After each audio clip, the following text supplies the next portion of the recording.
Mic check.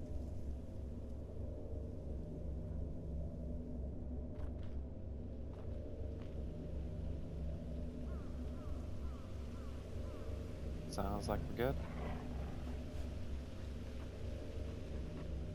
Sounds like we're good. Oakley dokley girls and blokely. Hello once again, good evening. It's a boy named Sue, coming at you live straight from Big Potato. Back with our first playthrough of Final Fantasy XVI. We're going to cheese our way through the last few of these chronolith trials, and then we're going to get started on some DLC. Just like always, we're just going to jump right on. We'd already gotten started earlier tonight, and then we had a little bit of a stream crash, so we took a little bit of a break.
I've maybe tried to be a bit too mindless this round.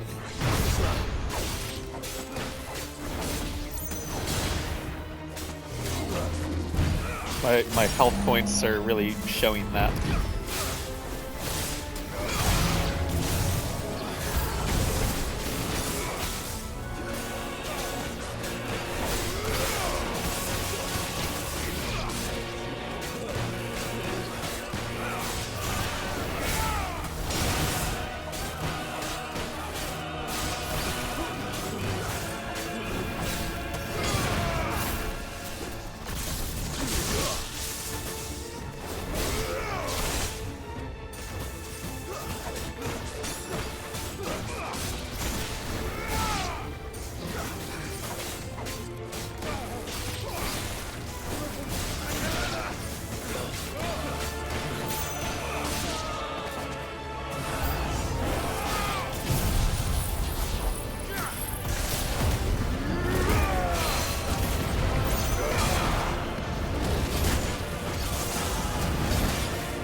Alright, don't fuck up.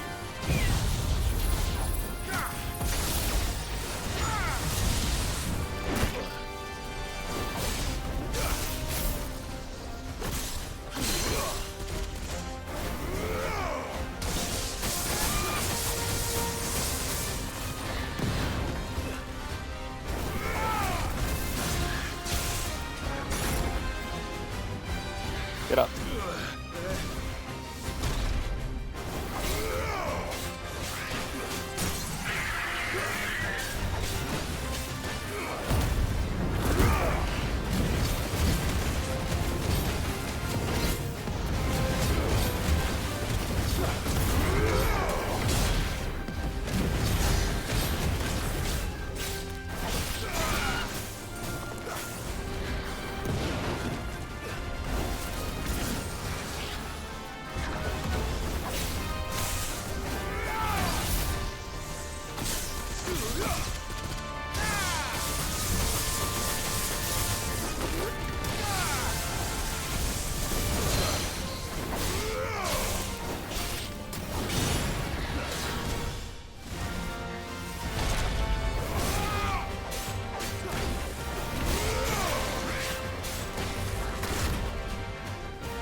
Alright.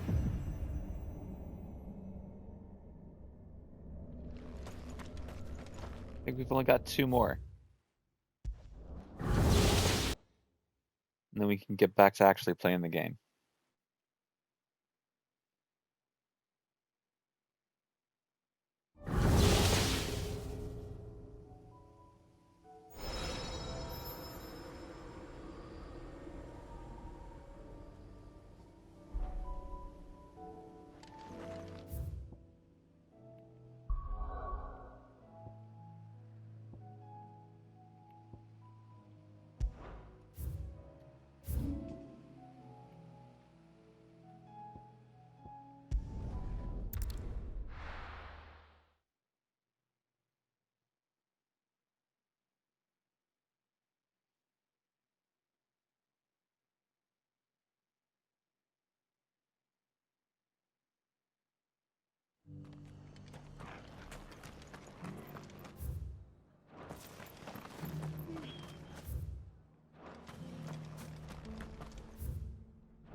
I'll build a barricade so sturdy.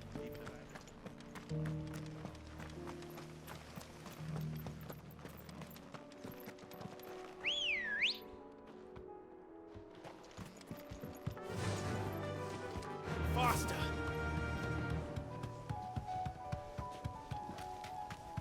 Can hardly make out a blooming thing.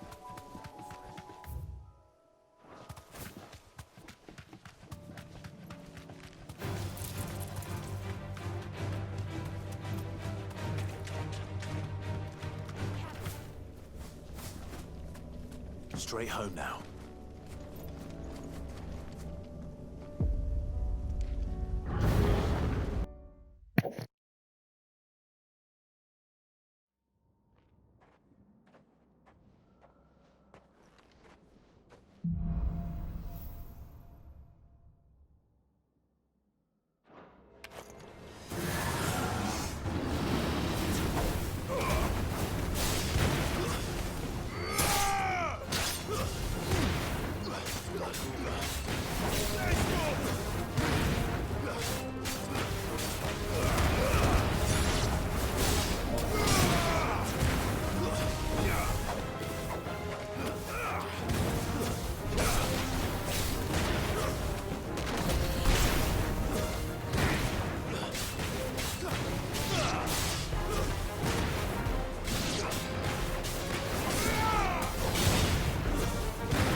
Farewell.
Alright, I'm pretty sure Odin is the last one we have left.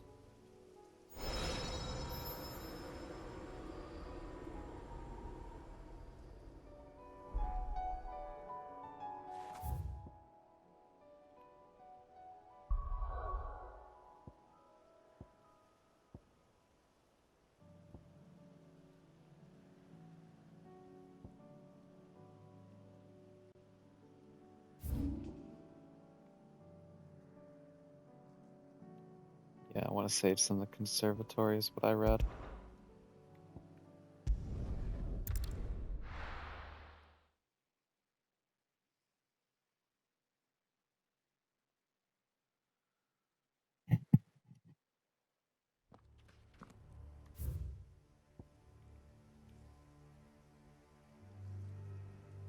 I'll say it's like over here.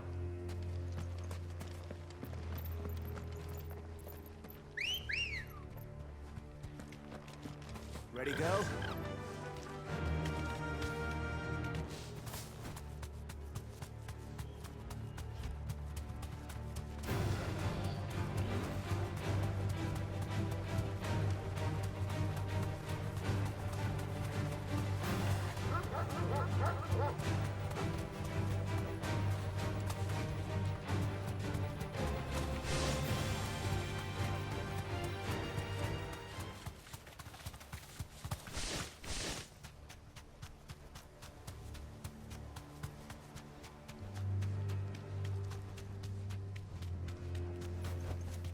Back to the stables, go.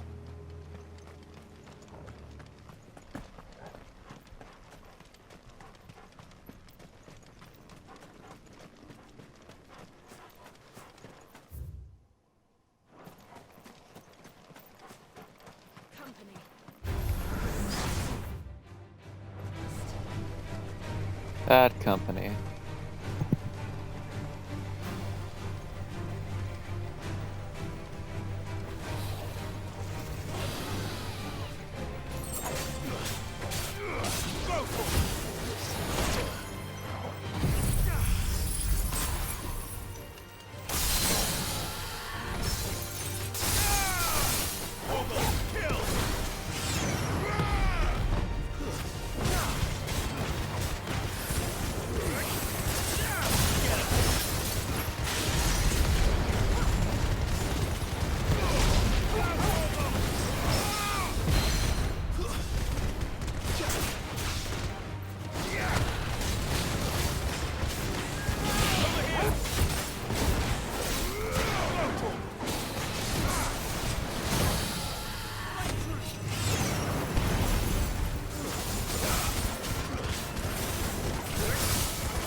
This is gonna be a close one because of our health, though.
It's over.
Gonna go ahead and go home.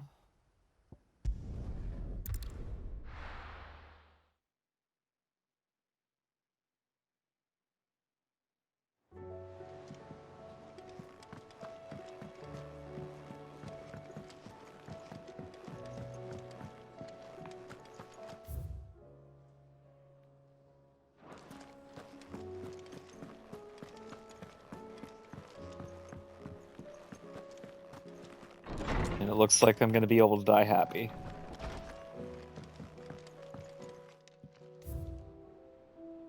Yep, we got it in a cheesy ass way, but I don't care. We got it. Faithful reproduction of an ancient mural depicting the icons and their creator, Ultima. It's based on both an incomplete tapestry kept by the Undying and Tabor, as well as sketches taken by Joshua at an ancient fortress in Ash, where the mural was most likely used by adherents to the now vanished Malleus faith.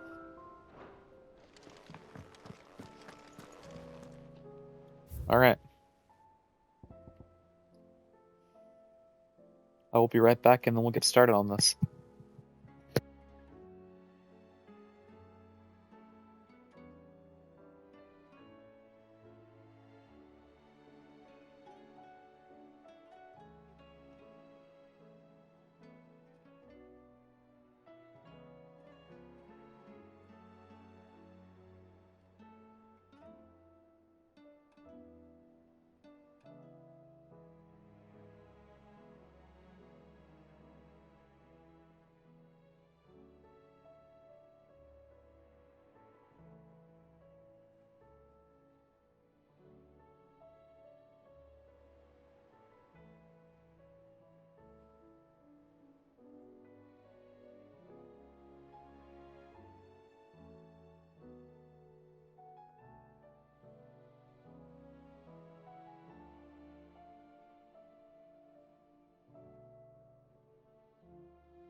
Alright, he's back.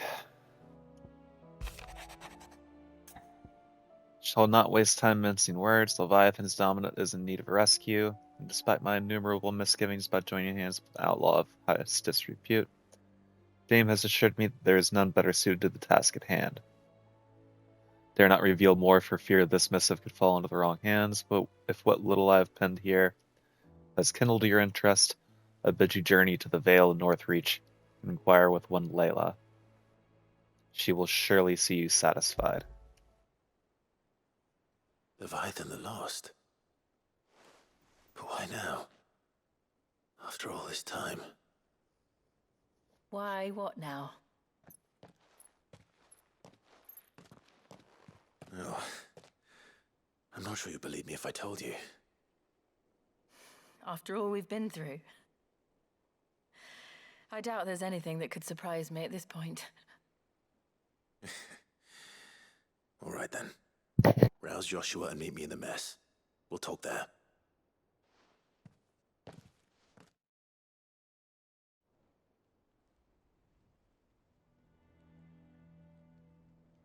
I see we're all here. So, what is it this time? I'm not sure yet. The letter delivered to my chambers omitted a few crucial details. Do we know its provenance? That was one of the details it omitted. But whoever the sender was, it seems the dame held them in high enough regard to point them in our direction. The dame? Well, she's not one to waste our time. It must be important. Important might be an understatement. If the letter is to be believed, Leviathan's dominant is in danger. And someone wants us to save him. Leviathan? So the Warden of Water has finally returned. What has it been? 100 years? More. The Lost moniker dates back at least that long. Even our venerable lawsman would not have been so much as a glint in his father's eye when last the mighty serpent brought his crushing waves to bear upon the realm. But why the gap? I know it can be a few years before a new dominant's born. But over a century? Should the dominant of Water's bloodline have been severed somehow, it could have prevented a new dominant from awakening. But if one has awakened now, he couldn't have chosen a worse time. Every nation in the realm has lost its dominant. If word gets out that there is still one to be had, they will stop at nothing to claim it for their own. And the twins will be at war again, just when humanity most needs to come together. Did the letter say anything else? Only that if I wish to know more, we must meet in person. And that the Veil can arrange a meeting. If nothing else, you can be certain it ain't a trap. Famous last words. I'm coming with you. As am I. Thank you. Both of you. And Otto? Yeah. I'll keep an eye on things here. Didn't fancy coming anyway. Thank you. I shall leave the Invincible in your capable hands.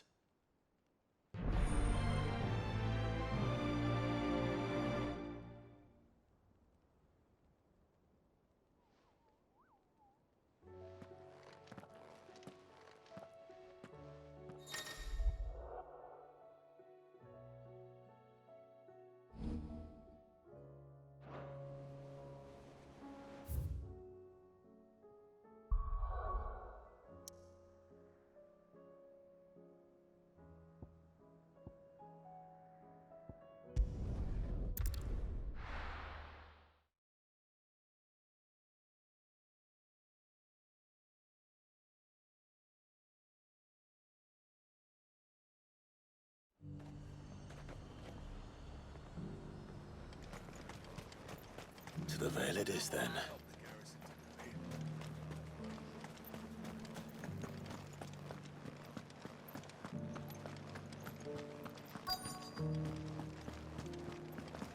Looks like you've got thirst.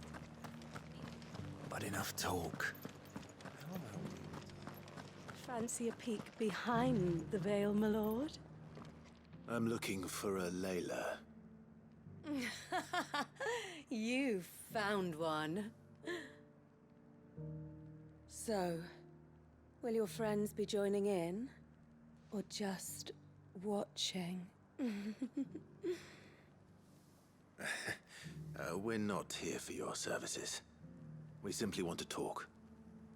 What you do with your time is up to you. The price is still the same.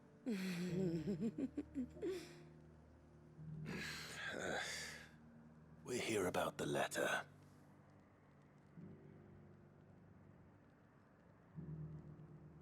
Oh. Sorry.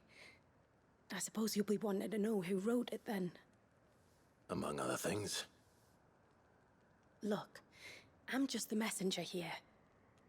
There's only so much I can tell you. Specifically? A location, north of town, on the shore of Isle of Feist Bay. There you'll find a tent, and the woman who can answer your questions. And that's all? Nothing else? Actually, one thing. There's more than flowers in the meadows these days. So keep that sword of yours to hand.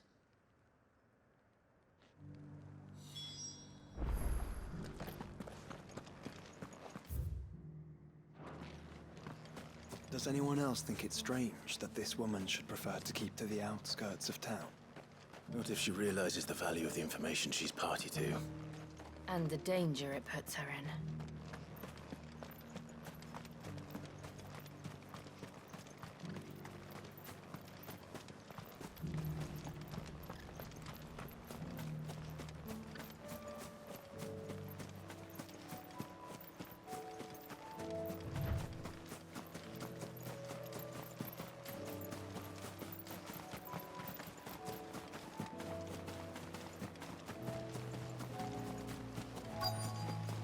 The tent is where Layla said it would be. Yes, but who awaits us inside?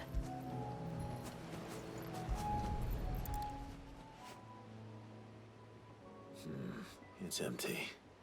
Why am I not surprised?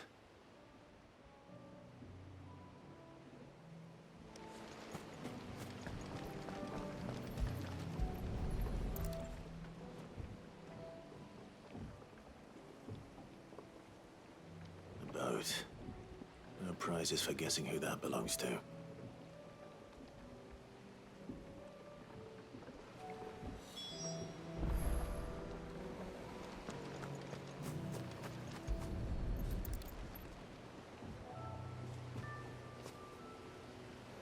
The embers are still warm.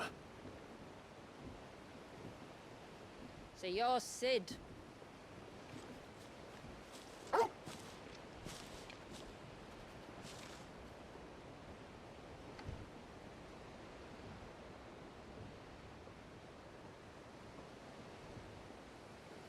I suppose I must be. Which means you have me at a disadvantage. Apologies. I am Shula, tributary of Mysidia, final haven of the Moats of Water. The Moats of Water. The very tribe into which it was believed Leviathan's dominant was born. A people notable for their sapphire eyes and ivory hair. Yes, that would be impossible, since the tribe famously... Vanished. Was exterminated. Despite the best efforts of both church and state, we are still very much alive. Though we've managed to keep that fact hidden from good Krieger's faithful for over a century. Along with Leviathan's dominant.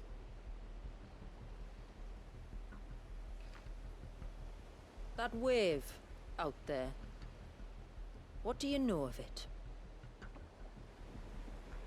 The Surge. Only that it's been there a long time. Since the fall of Drake's Eye almost a century ago.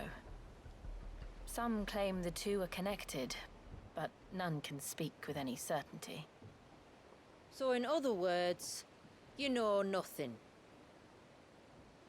Not that I'll hold it against you.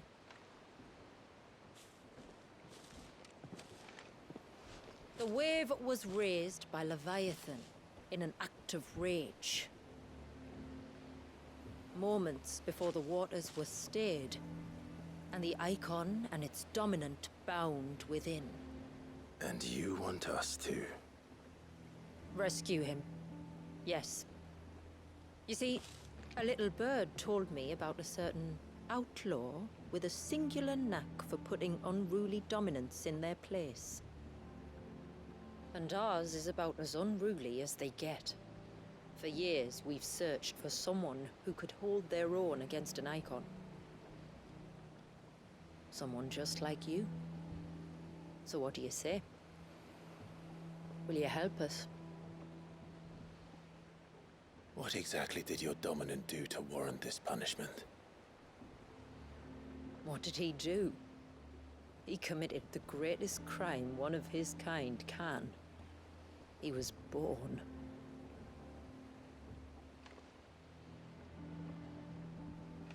But he deserves a better fate than the one my people forced upon him. He deserves to be free. As do we all. Very well.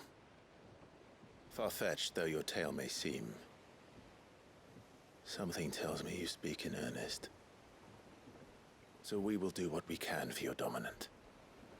But first, you will tell us everything you know about him and the means of his imprisonment. I can do better than that.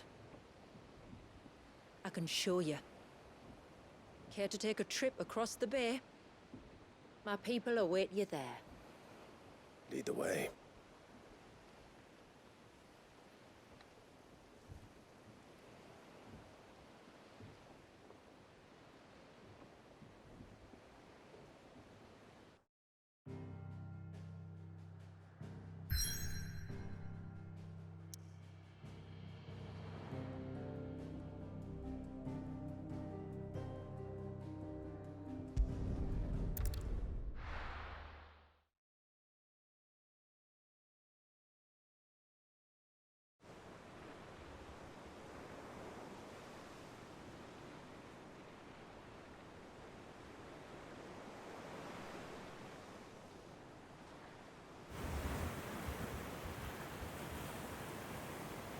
All right, you might want to hold on to something.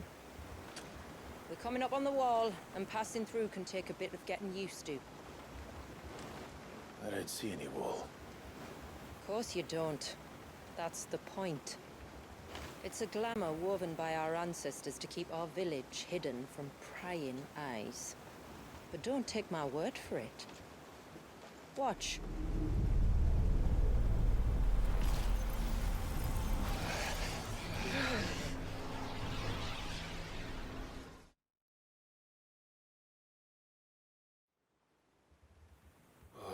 That was worse than a slug of Bacchus wine. Clive, the sky. It's blue, but how is that possible? You do know what a glamour is, don't you? Ours just happens to work both ways, and a good thing too. I wouldn't fancy staring at those sickly clouds every day.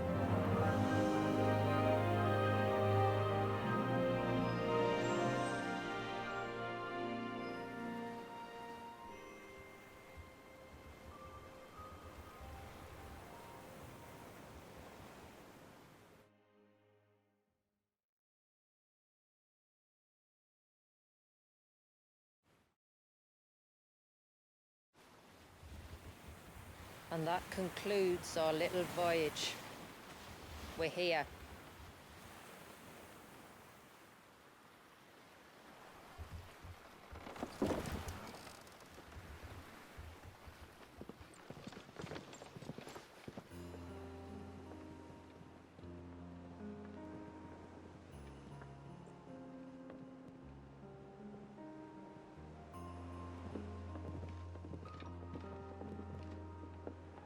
It's a long slog to the village, and a hard one. I hope you're up for a climb.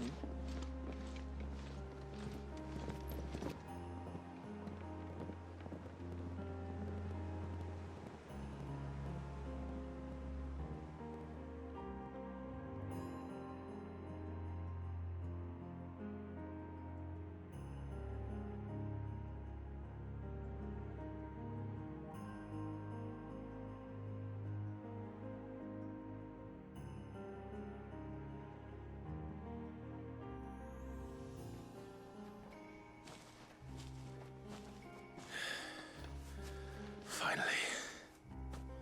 What? You didn't think we'd arrived, did you? The village isn't up here.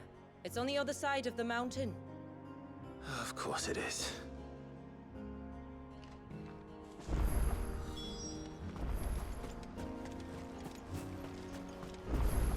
Poor girl probably doesn't know where I am. Watch yourself, Sid. This path can be treacherous. If not for the sheer drop, then for the beasts who prowl it. Thank you for the warning. And please, call me Clive. Sid is an alias. You will be pleased to learn, Lady Shula, that I have no such aliases. Is that so, Lord Margrace? It's all the same to me.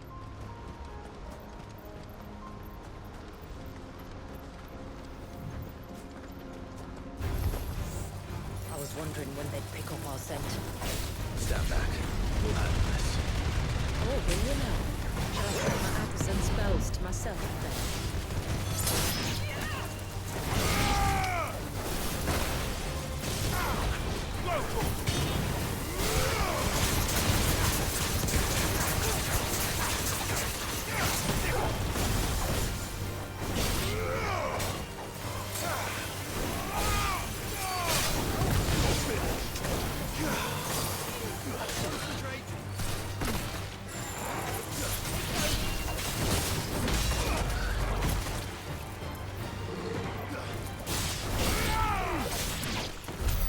Earlier you mentioned spells, yet I see you carry no crystals.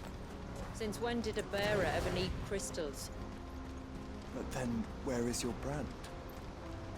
Waiting for me in Sunbreck, if I ever get careless. Then it's in for a long wait.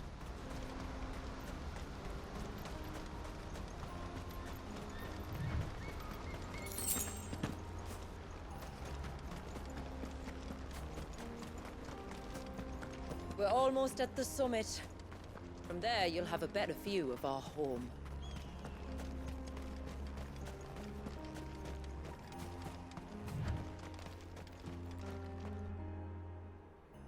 Few have ever set eyes on what I'm about to show you. Just so you know. This is not what I expected. Welcome, my friends, to Mysidia.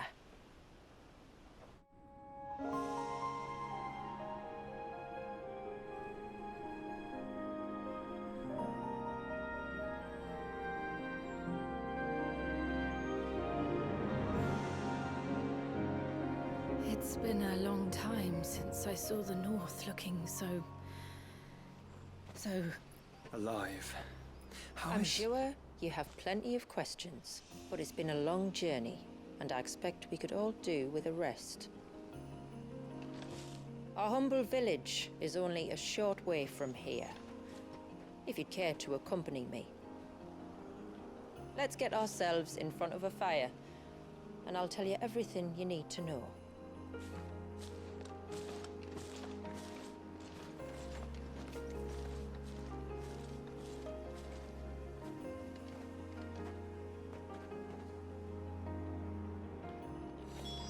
It's beautiful, Shula. And we aim to keep it that way.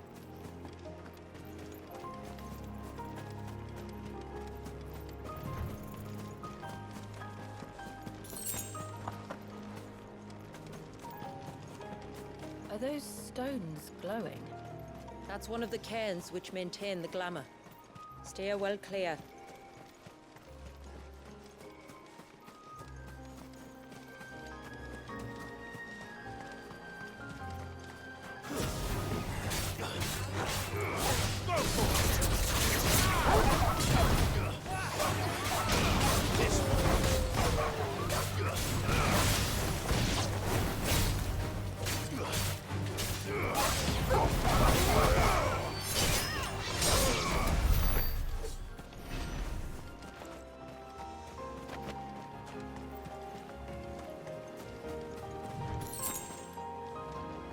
If the search was an act of rage, One wonders what prompted it.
Could we not have spared ourselves the mountain crossing by landing further north?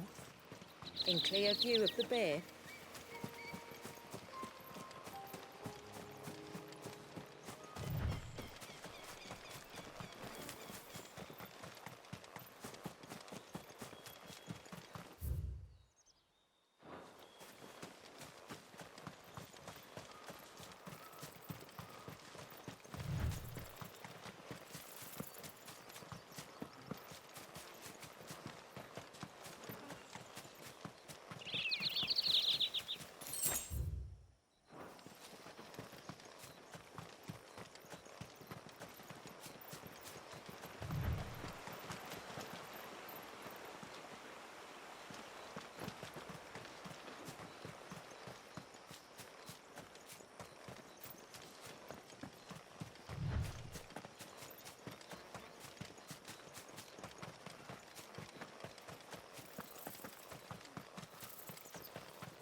On evening tides.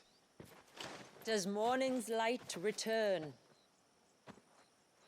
Open the gates! The tributary is home!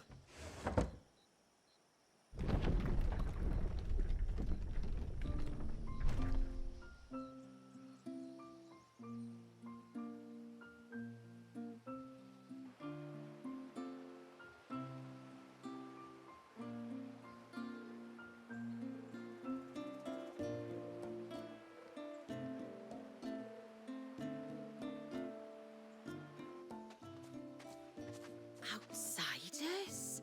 Well, I never. Look at the size of that dog. All right now, back to your duties. You'll have to forgive my people their curiosity. We don't get many visitors. Or any, truth be told. Then we are honored to be the first. This is quite extraordinary. Like stepping into another world. So do you believe me now? You've made it difficult not to, my lady. But how did your people chance to settle here in the north? Unless I am much mistaken, the moats of water long called the coasts of southern Ash their home. Until Drake's Horn fell and the Blight forced them ever inland, where... We met our doom, along with our dominant. I see you've read the Gregorian Church's account, but perhaps you'd like to hear ours. That building over there is the Witten Hall. It's where my people gather to discuss matters of import.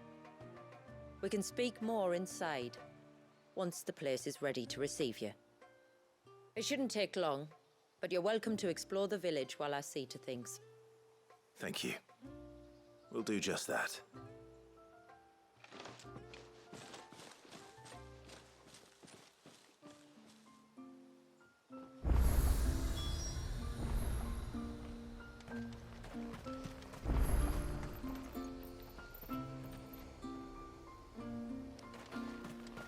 That'll be them then.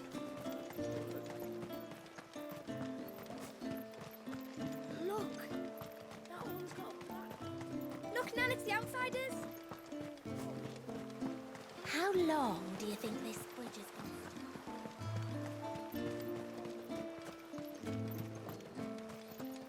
to stay? Suddenly, there were curs everywhere. Did you hear that, girl? You're going with father today.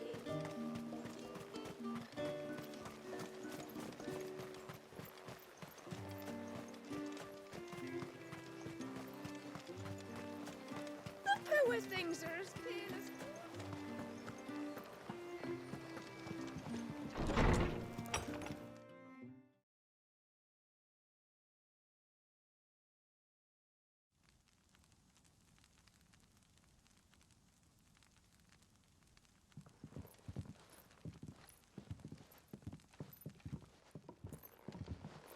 So what do you think of our little haven in the woods?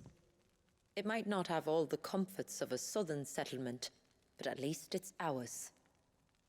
And there's a lot to be said for that. It can't have been easy keeping this place a secret. Not easy, no. We've dedicated our lives to maintaining the glamour that conceals us. Us and Walias. This man, Walias, is he Leviathan's dominant? That's right. Though he's no man, Walias is still a baby. A baby? Forgive me, but you said that the Dominant and his icon were bound inside the Surge almost a century ago. That would surely make him older still. It would, if he'd been allowed to age. But the spell robbed the poor bairn of even that. I'm sorry? Walias was the son of my great-grandfather. Leviathan awoke within him almost immediately. But instead of allowing the lad to live out his life as a valued member of the community, my ancestors sought to put his power to other uses. Sadly for them, the icons sensed their treachery and summoned a wave so large it would have swallowed the entire village if my ancestors hadn't stopped him. Then it is not the Surge that binds the child, but time itself. Yes. Forgive me. I'm still not sure I understand. I'm not surprised. It isn't the easiest thing to explain. Which is why it might be better if I took you to see him. Show you exactly what he has to endure. That is why we came. Then let us be off. There's a road that leads north from the village. It'll take us right into the Surge.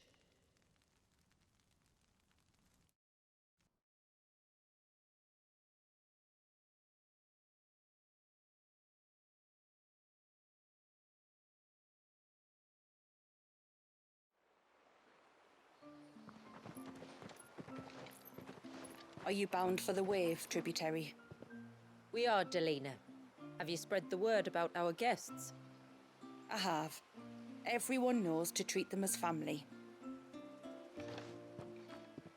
You shouldn't have any trouble now, but just in case, I would have you accept this symbol of our people.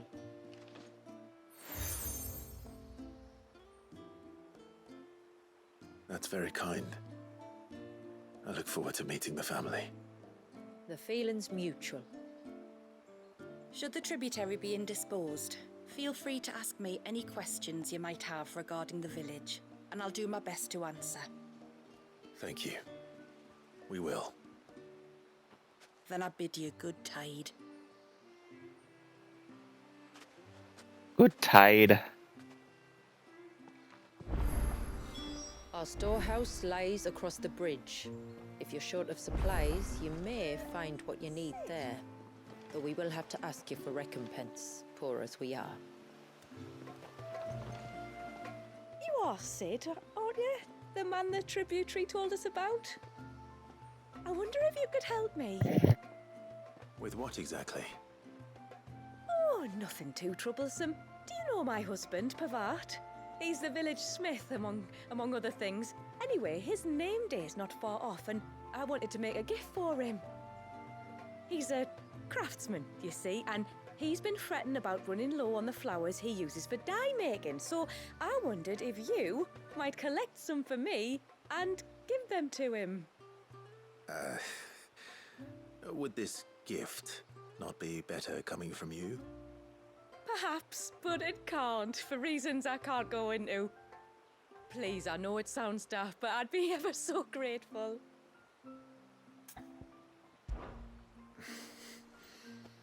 Fine.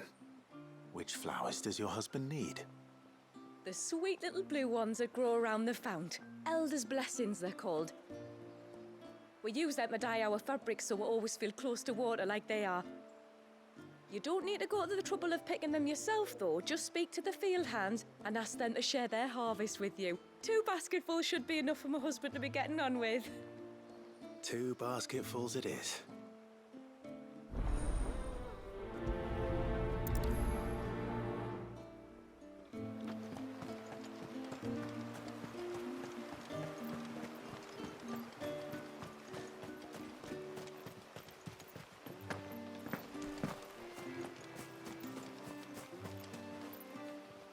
Excuse me. I wonder, might you be able to spare a basket of Elder's blessings? Pavart's wife tasked me with collecting some for her husband, and suggested that I speak to you. Ah. Werda wants you to bless her better half with the fruits of our labour, does she? Go on then. Give the old fool something to squirm about. I'm sorry. Ah, don't worry about it. An old fool Pavart may be, but if you come bearing gifts, he's not fool enough to turn you away. I'm glad to hear it. Thank you.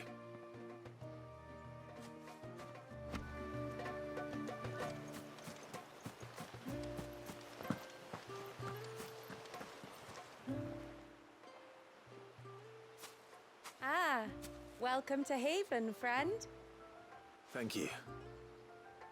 Forgive my presumptuousness, but the smith's wife has asked me to make her husband a present of some Elder's blessings. 2 basketfuls, to be precise. Well, I have one, if that's any help. It is. I'm much obliged. They really are beautiful. Aren't they just? Though that's not the only reason they have a special place in our hearts. Legend has it that when our people fled from Ash, the tributary of the time took some seeds with them. And as they wandered high and low across the Twins, he'd plant them wherever they stopped for water. Every elder since has done the same. So when we finally put down roots here in Mysidia, the flowers did too.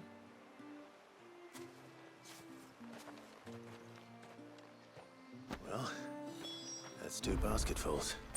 Time to visit Pavart.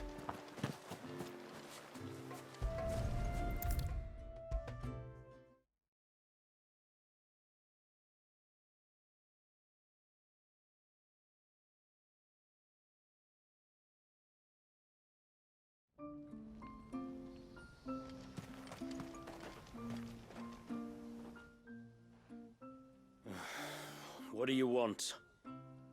Your wife asked me to bring you these flowers.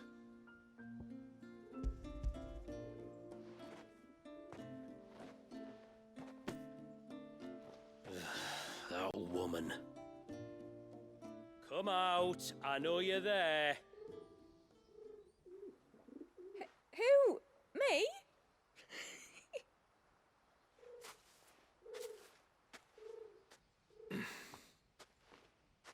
Would either of you care to explain what's going on?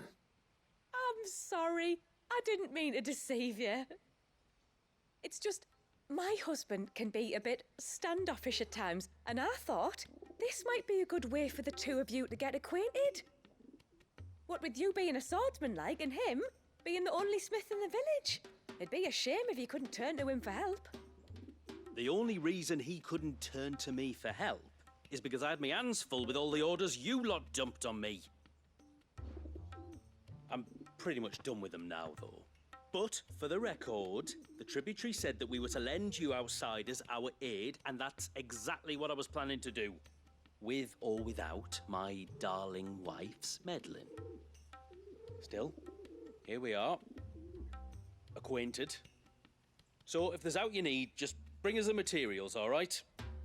All right. All right, then. And tar for the flowers. I was running low. You use them for dyeing, I hear. Aye. Crush the petals and it makes a fine and lasting blue. We use it to stain the cloth for our tunics and pennons. A reminder's where we come from, like. As modes of water. Children of the sea. That's right. The pattern, too, was left by our ancestors. The Ceaseless Rill, it's called. It symbolizes the river of our tribe, with the strength of Leviathan running through it. And no matter how that river has ebbed and flowed, changed its course, the flowers have always been with us, growing on our banks. I should get back to work. If you need something crafting, let me know. I will. It was a pleasure to meet you. Wasn't it just?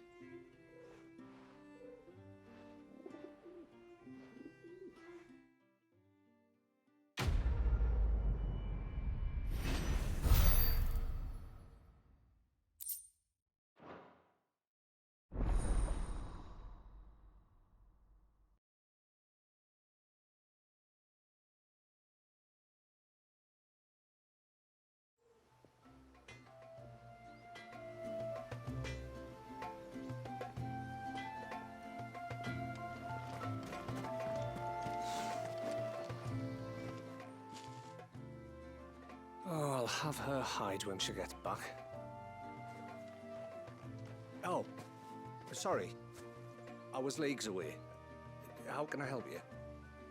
If you're after something from the storehouse, it's actually my wife you'll want to talk to.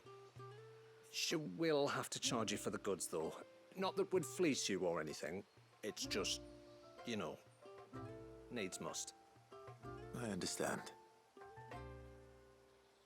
Saying that, she might not be able to get anything down for you for a bit. Ah, right. She's got her hands full with the inventory, you see.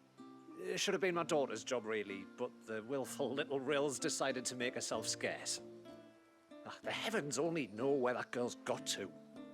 If you'd like me to keep an eye out for her. Oh, no. I couldn't ask that of an outsider. Could I? You wouldn't mind? Of course not.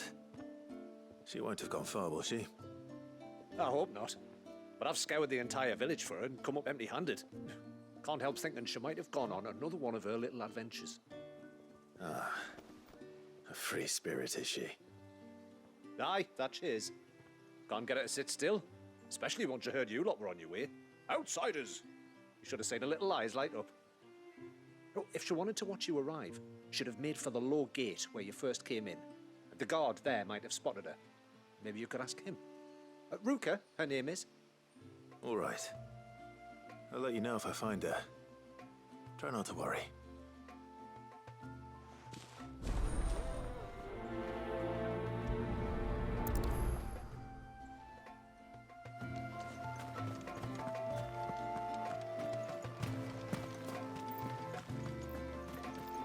Hear me, mine ancestors.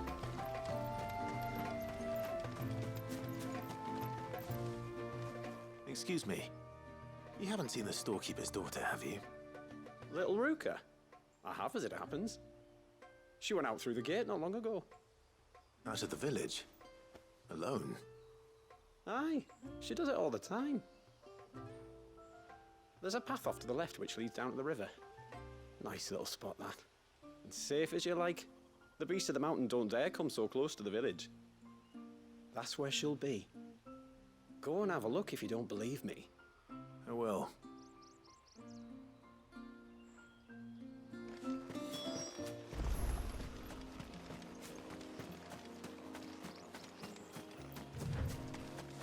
This must be the path.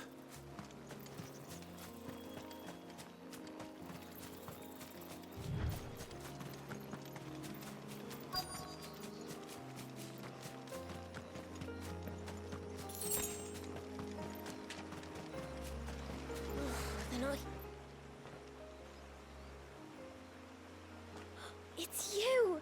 I've been looking everywhere for you. You must be Ruka. You know my name?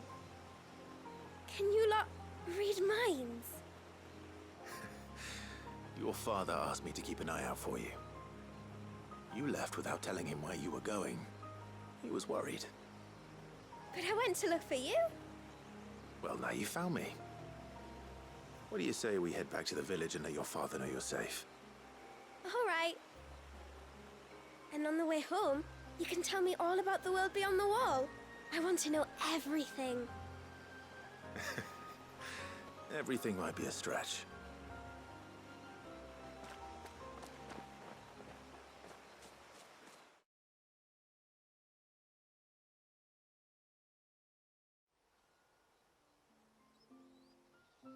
Thank you for bringing her home. And sorry for the trouble. Oh, no. It was a pleasure. Daddy, did you know that there are villages 10 times as big as Haven in the outside world? 10 times! Cities, they call them. And in these cities, they have great big walls and towers and castles. Oh, to think I was worried. You can tell me all about the outside world later, Sweet Pea. Now go and help your mum with the stores. All right.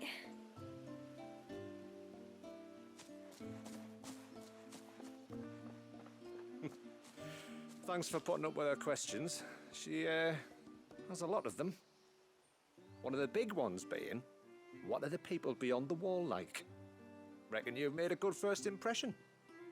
Are we the only one she's ever met? Now you are. The rest of the world can't know we're here, so we'll have to be very careful who we're letting in and out. A few of us might make the occasional trip to shore for supplies, but for the most part, we'll make do with what we've got, including what the old Northerners left us. Yes. You built on top of the old ruins, didn't you? Well, they make for fine foundations. Their masons clearly knew what they were doing. That's one thing we don't have to worry about. Oh, it's everything else that's the problem. Medicines, metals for tool making, anything like that. We have to dress up as traveling merchants and make a trip to the outside and pray to every cloud in the heavens that nobody sees through us. Which explains why you need Gil. Aye. And now Rook is back, my wife should be free to assist you with any potential purchases. So please, do make good use of our stores, because we fully intend to make good use of your coin. I'll be sure to keep my purse strings loose.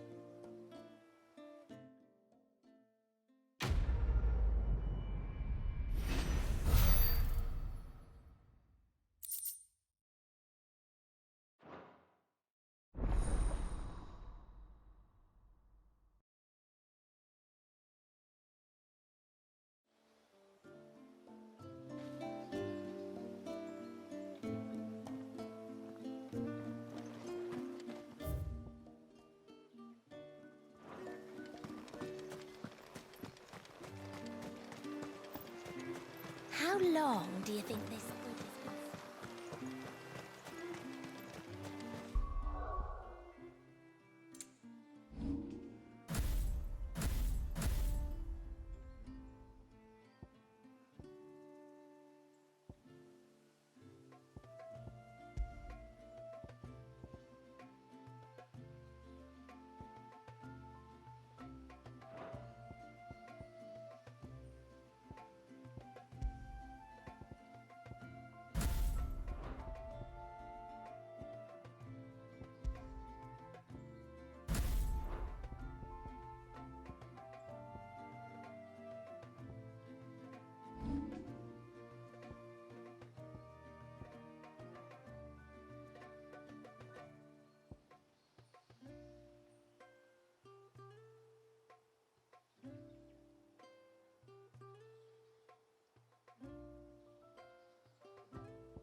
Suddenly, there were curls everywhere, look.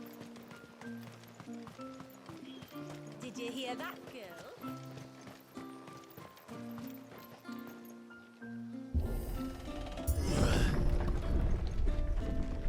There's a pair of ships just up ahead. Ships? But are we not still leagues from the shore?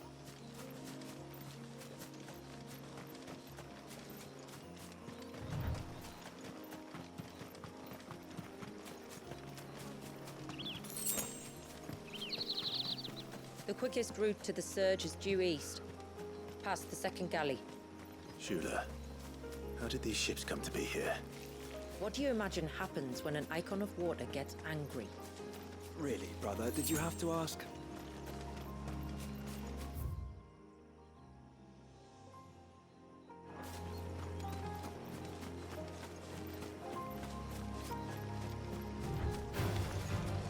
Tonberries. Foul creatures consumed by their hatred for everyone and everything. Everything save sharp knives, it seems. All yours, Tom!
I can smell the sea.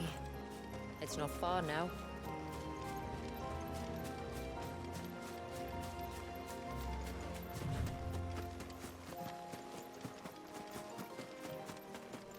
How will we reach the surge? We'll follow the coastline north. There's a bridge that'll take us across to the cape.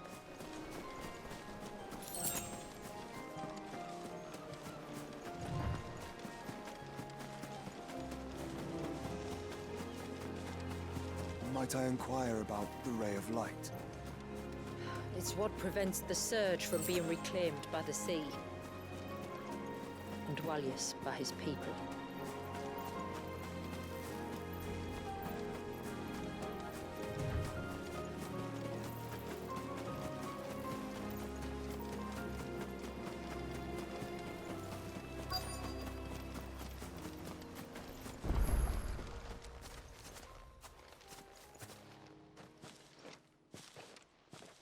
You said before that the child is bound within the surge.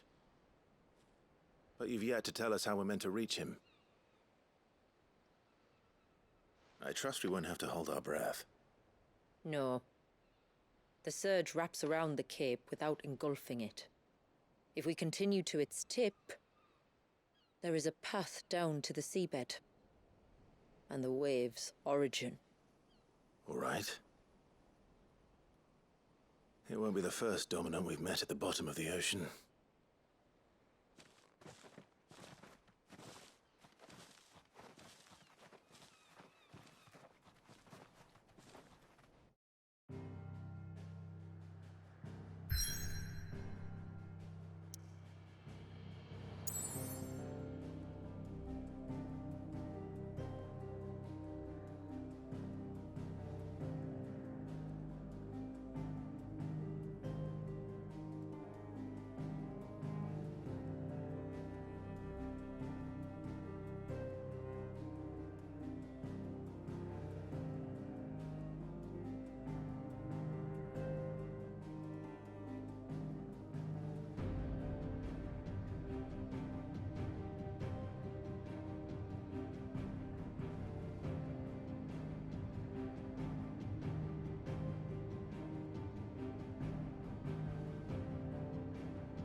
Sorry about that. I had to grab a beverage refresh, and then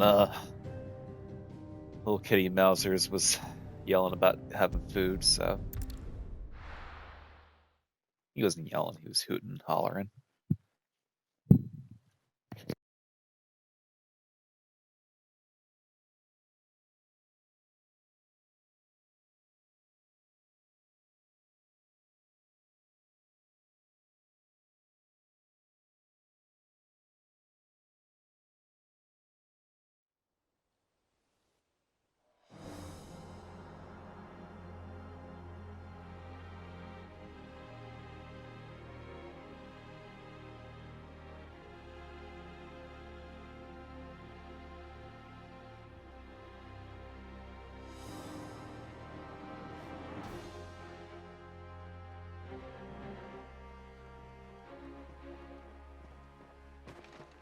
It's not much further now. The path seems well kept. Do you and the villagers often come this way? Only me. Once every new moon without fail. It is my duty both as village elder and Walius's descendant. But surely no one blames you for what happened. Why should you bear the responsibility alone? You misunderstand. I do it because I want to. To show him that he isn't alone, and that there are still some of us who would see an end to his suffering. Suffering you will soon witness with your own eyes.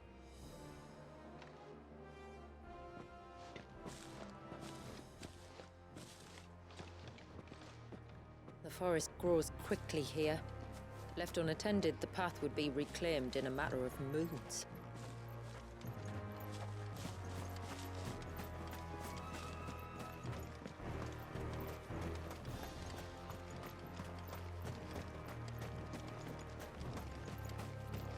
Does the light point the way to the child? It does indeed.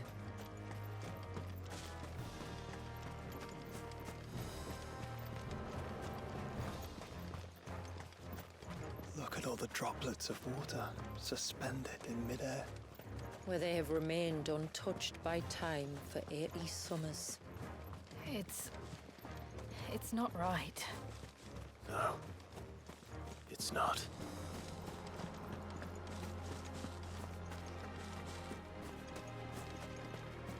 There.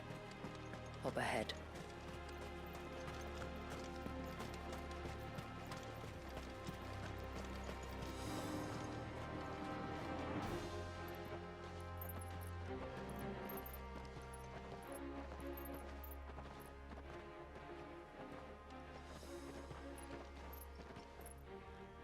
Down in the center. Follow me.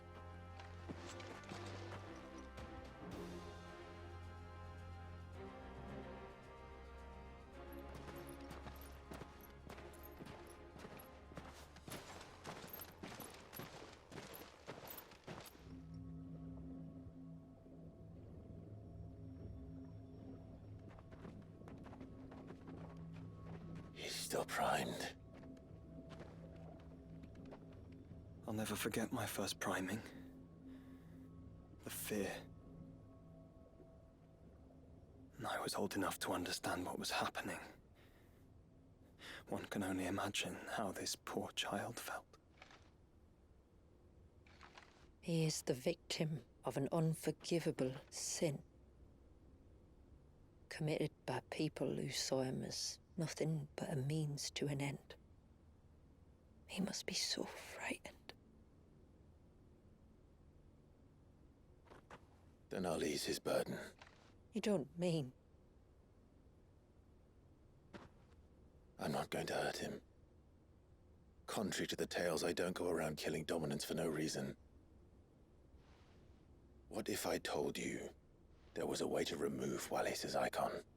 I tell you, you were a madman. It's hard to believe, I know. But it can be done. Though, it isn't without its risks. Part of the icon remains no matter what. So, it might still come to violence. I don't know.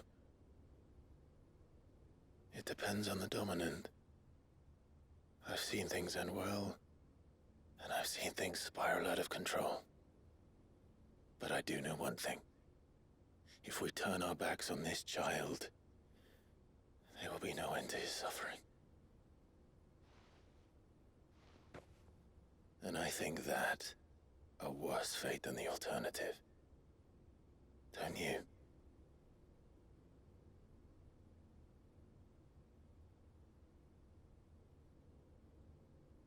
Very well.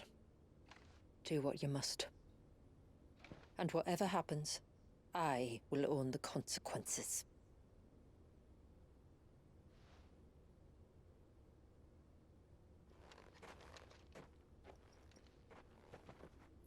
Don't be afraid, little one. Let me bear the weight.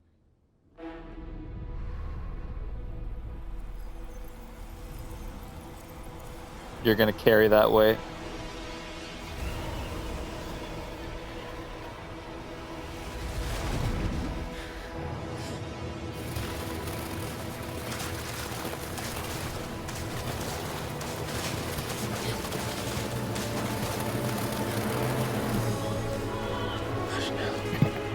It's going to be all right.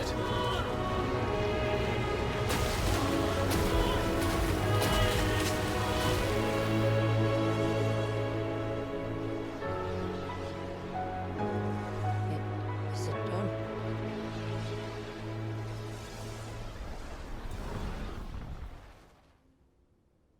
I think so. I can feel the icon inside me. But something's wrong.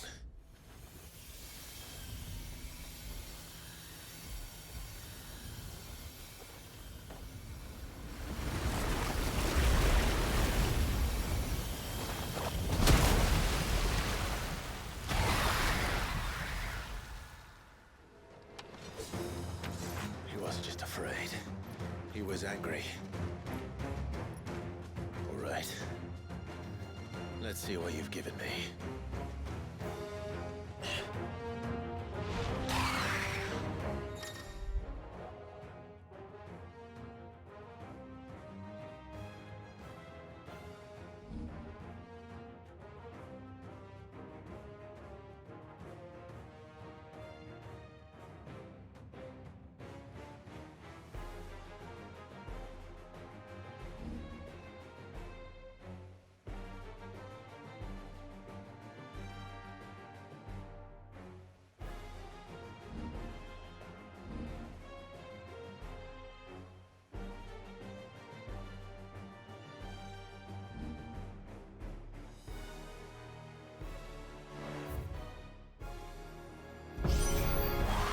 Leviathan!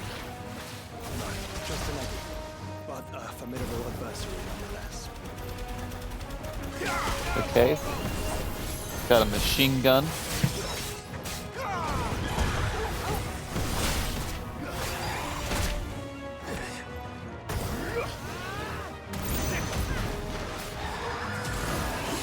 Oh, look.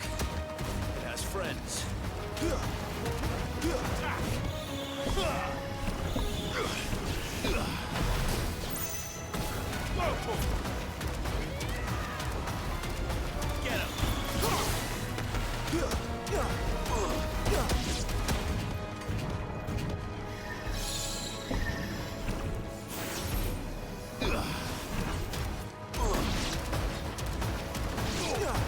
This one.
Is everyone all right?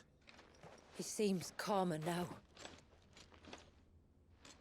You said Walius was frozen in time. But he knew we were here. How? I don't know. He's never reacted to anything or anyone.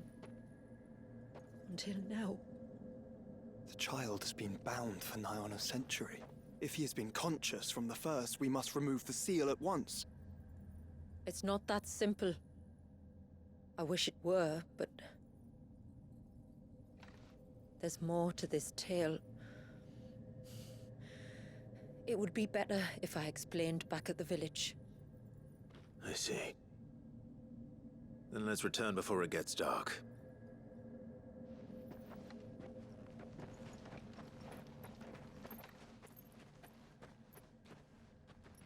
I'm sorry, Walius. I will make this right.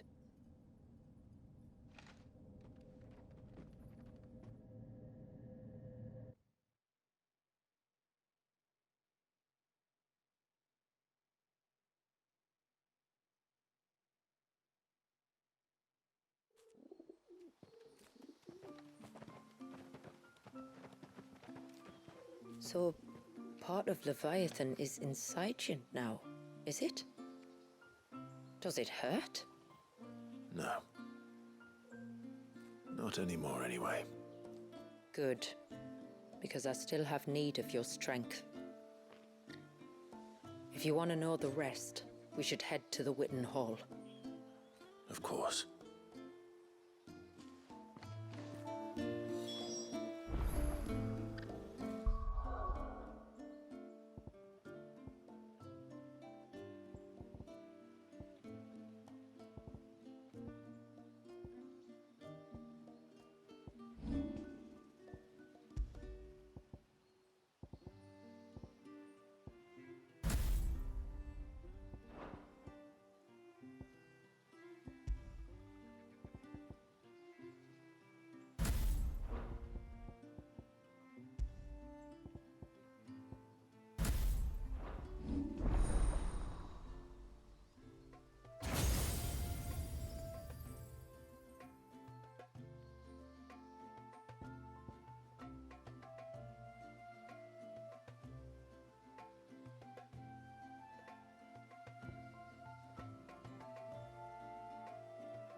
Look, Dad! The tree's back!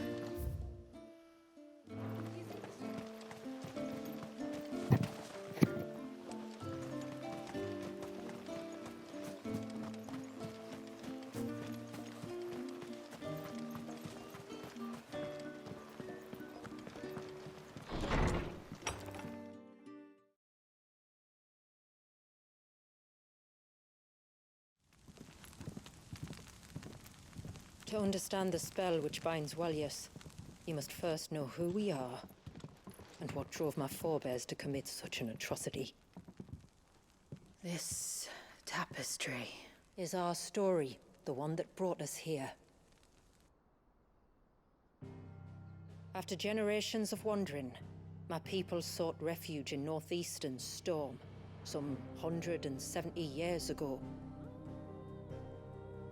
But in exchange for our safety, the Gregorian Church demanded we renounce our faith, and branded us heretics when we could not. to be exterminated, as a lesson to others.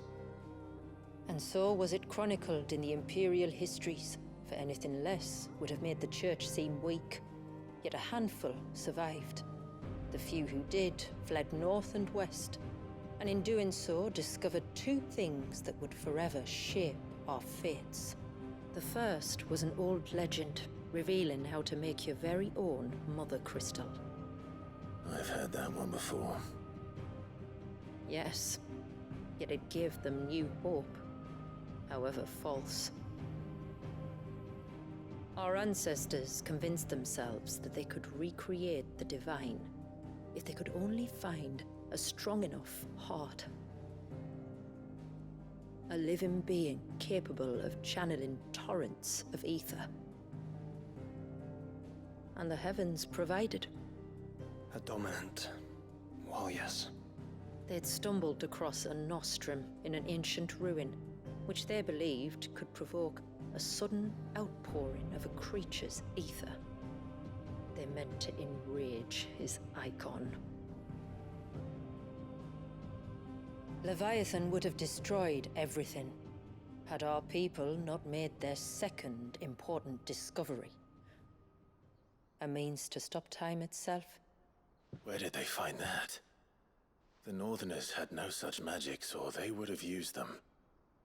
When our ancestors first arrived, the land was uninhabited, save for an old witch who lived on the highest peak. Her body had been consumed by the curse, a cruel payment for her long years of service to the Northern Thanes. So desperate were they to prevent the fall of Drake's Eye, they'd forced her to devise a spell to stop time. But Drake's Eye did fall. It did. When she finally perfected the necessary magics, it was already too late. As punishment for her failure, the Thanes exiled her to this forsaken place to live out the few days she had left. Knowing her suffering, our ancestors cared for her as best they could, and in return, she gifted them her spell. That even though she should die, her legacy might live on.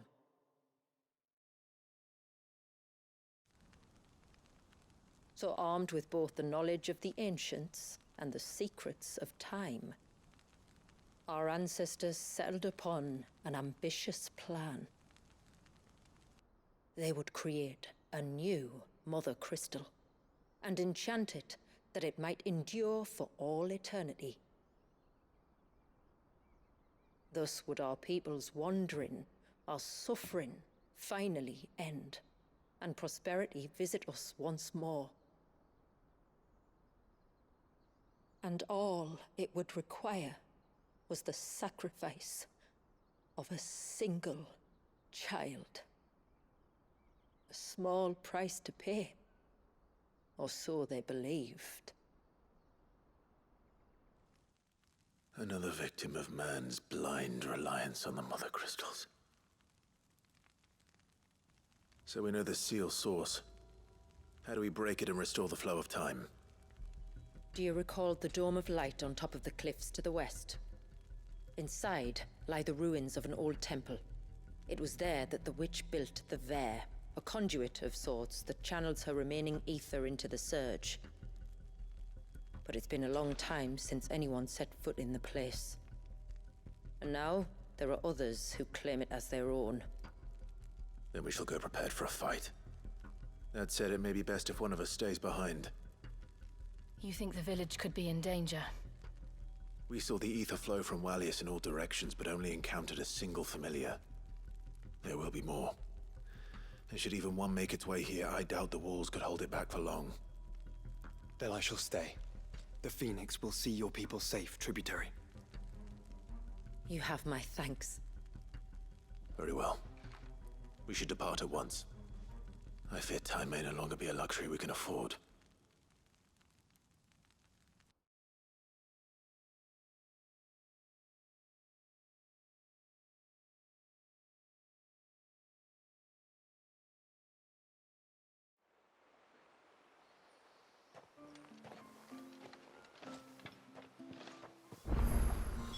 The Vare is not easy to find. We must first head north, and then west, deeper into the forest. He's like, I fear time may not be a luxury that we can afford, but let's go over here and do these side quests really quick. I can't. Just try to breathe. That's it. Is everything all right? Ah, you're the outsider. I'm Fannet, healer by trade. And this is Talor, one of my patients. He took ill not long after you arrived. Nothing too serious, I hope. I hope so too, but... But this affliction, it's like nothing I've ever seen before. He complains of feeling chilled to the bone, but there's no fever to go with it. And my most powerful antalgic hasn't done a thing to ease the pain in his chest. I'm starting to wonder if his condition might require a different kind of treatment altogether. Shula said that you were here to help us. You couldn't help me, could you? I'd be happy to. If I can. You can, don't worry. All I need you to do is speak to Talor's son, Pavat, over at the forge, and ask if he knows what his father was up to before he came down sick. Something must have caused this, and I want to find out what. The trouble is, Talor's too weak to speak, and I can't leave his side for long. So while you talk to Pavat, I'll pay his wife word a quick visit, just in case she knows anything. All right.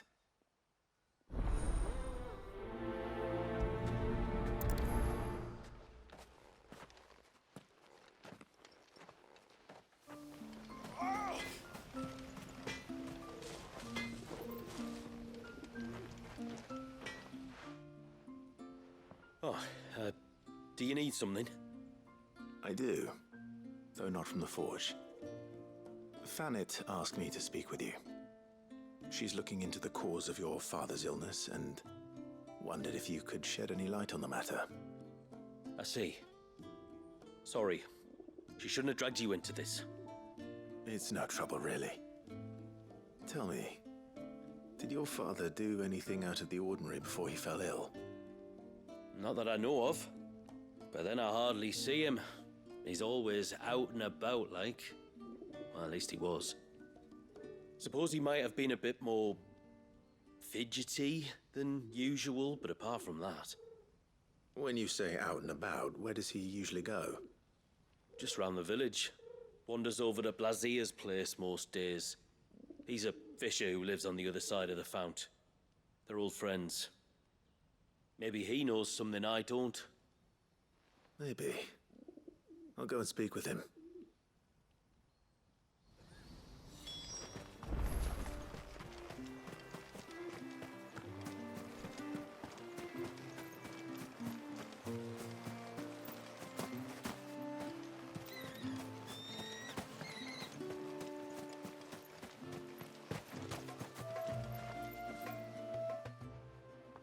Greetings, stranger.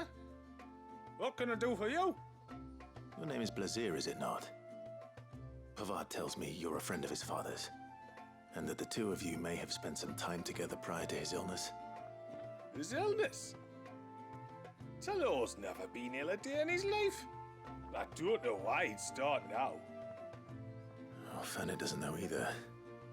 It was she who asked me to look into his recent behavior on the off chance it might explain how his condition arose.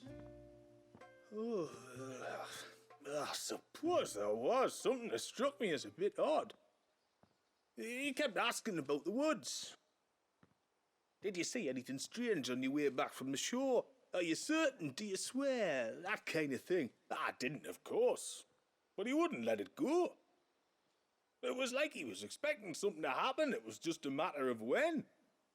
Not that I know what, but he never told me anyway. Well, that certainly does sound unusual. And it might just be what Fannet is looking for. Thank you. Don't mention it. Oh, and when you say Talor, wish him the best from me, eh? Let's see what the healer makes of this.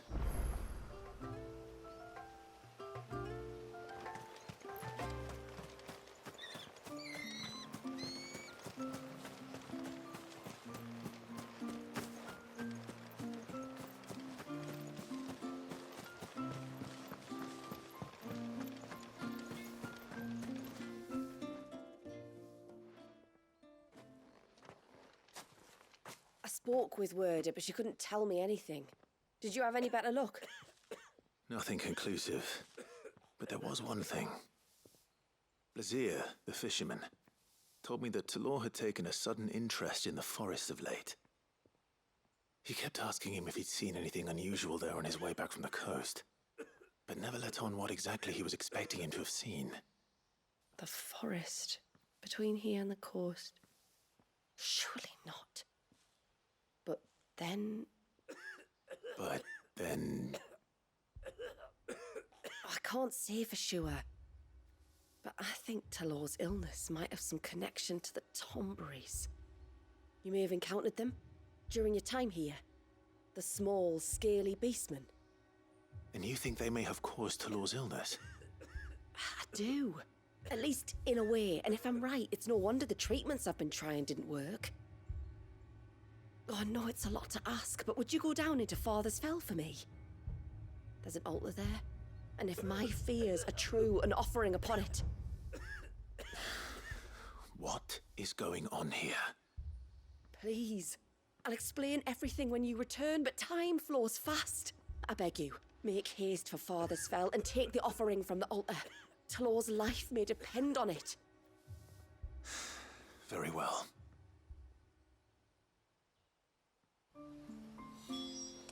Oh!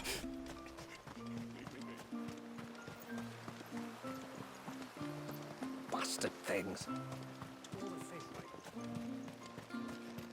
Oh, I never should have let him go alone. Ty, take me, what am I gonna do? You've got to help me. Shula said you were a force to be reckoned with, are you? Why do you ask? Hey? Oh, sorry, I should explain. My name's Kitav. I'm worried about a friend of mine. He went into the forest and he hasn't come back. Would you help me find him? I can try. Tell me what I need to know. Of course. You know about the glamour our ancestors cast to keep this place hidden, right? Shula told us about it, yes. Right. So you know the cairns we use to maintain the spell? Well, it's me and my friend's job to maintain them. If it weren't for the likes of us, it would have faded years ago. So your friend went into the forest to visit one of these cairns? Aye, that's right. He said he was going down to Father's Fell. There are 2 cairns out that way, one by the banks of the Swift Run, and another near the Winged Wains, the, ships in the forest. All right. How will I know this friend of yours? His name's Nassef. He's about my height, but clean-shaven. If you could track him down and see that he's come to no harm, I'd be much obliged. I'll search the village, just in case anyone's seen him, and meet you back here. Very well.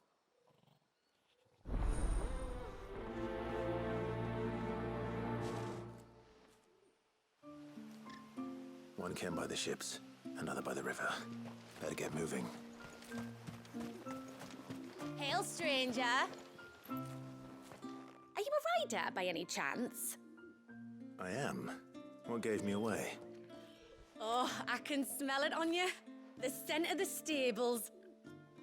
And not just any stables. Something tells me you've never been one to ride half-starved birds with chine-gall and wet beak. If I had a guess, I'd say your bird eats only the finest greens and has her feathers groomed twice a day with a curl hairbrush. Nothing but the best for my ambrosia. Ambrosia, eh? Pretty name. What's she like? Well, she's tall and strong. And her feathers are as white as snow. You're joking. You've got a white chocobo. I have, yes. I suppose they are rather rare. This I've got to see. Can you bring her here? I would if I could, but I doubt Shula's skiff could hold her. Me dad's got a boat. And he's ferried chocobos before. You could get him to bring her. It'd be perfect timing and all. He's preparing for a trip beyond the wall as we speak. I'm sure he'd help you if you asked. He would. Well, I don't suppose it would hurt to have Ambrosia around. All right then. Where could I find your father? He'll be in the storehouse on the other side of the brook. Tell him Manda sent you.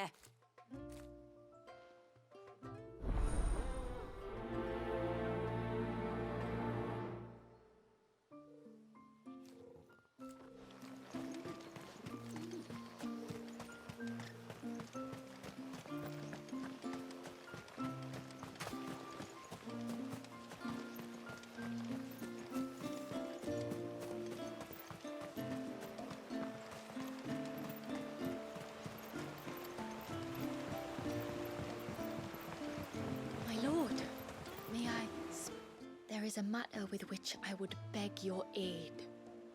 Of course, what is it? Please, not so loud. Something serious then? Yes. I think we might have company. I was passing by the low gate when I saw a figure moving among the trees up on the cloak. At first, I thought it must have been you or your brother, so I didn't say anything, but the more I think about it, the more certain I am that the figure looked familiar. And you're sure it wasn't one of the other villagers? Positive. I think it was someone from outside the wall who has found his way inside. Of course, it could just be my imagination playing tricks on me. I only caught a fleeting glimpse, and it might have been you or your brother. But if it is who I think it is, we cannot allow him to leave now that he knows we're here. Would you go and see? He won't try to hurt you, believe me. Given what lurks in the forest, the only one likely to get hurt is him. Very well. Whether the man you saw is who you believe him to be or not, we need to know. It may yet be someone else entirely. Someone who means your people, or my people, harm. Perhaps. Just promise me that if you do find someone up there... Don't worry. I won't draw my sword unless I need to. Thank you. Yamila, this man you saw, might he be the customer you told me of? I fear so. The customer? I'll explain later. Come on.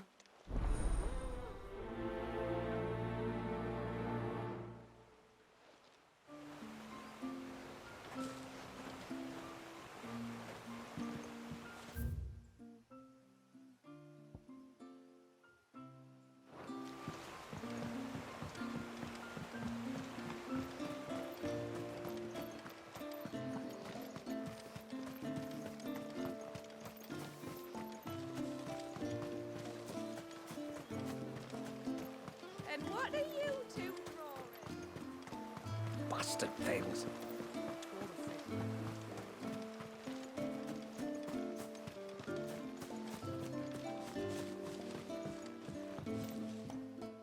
Thanks for bringing me anyway. When you've decided what you want, just let me know. Well, if you're sure you need it. You one of the outsiders, then? I am. Shula invited me. Are you Manda's father? I am. Got you running errands for her already, has she? She's asked to see my chocobo, but I'd need your help and your boat to bring her here. Or you could just say no. Honestly, that girl and her birds, she'll be growing feathers soon enough. Well, truth be told, I didn't take the idea seriously at first. But thinking about it, it would make it easier to get around if I had Ambrosia here. Can you help? Well, if you're sure that's what you want. The tributary says we're to treat you lot as we would each other. So, if you need me to ferry your bird over, then that's what I'll do. Still, they don't take the water easily. I'll need you to bring us a mimic gourd or two to keep her calm on the journey over. And where would I find one of those? Oh, don't ask me. It's been years since I last brought a chocobo across the bay, and I'm told the world's changed a fair bit since then. Where do you usually get your stable supplies from? Well, the man who made Ambrosia's tack lived in Martha's Rest, and if I remember correctly, he traded in chocobo feed too. So I suppose I'll go and ask him. I'll be sailing over to Northreach soon to pick up some supplies. While I do that, you collect your bird and your gourd, and then meet me by the shore. Just don't take too long, all right?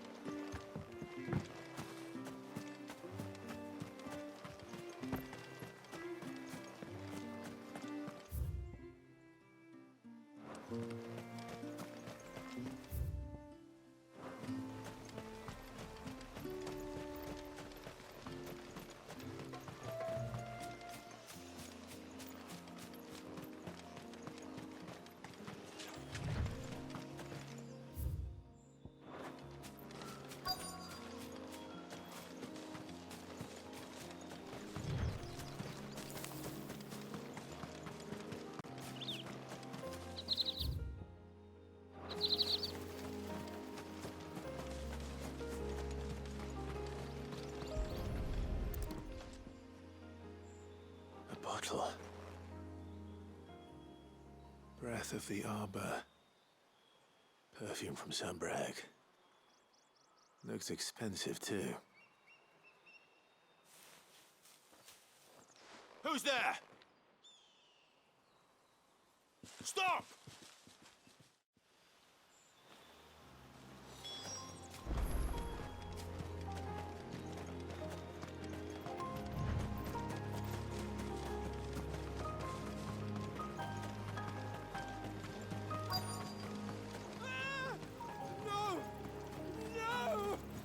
Hang on! I'm coming!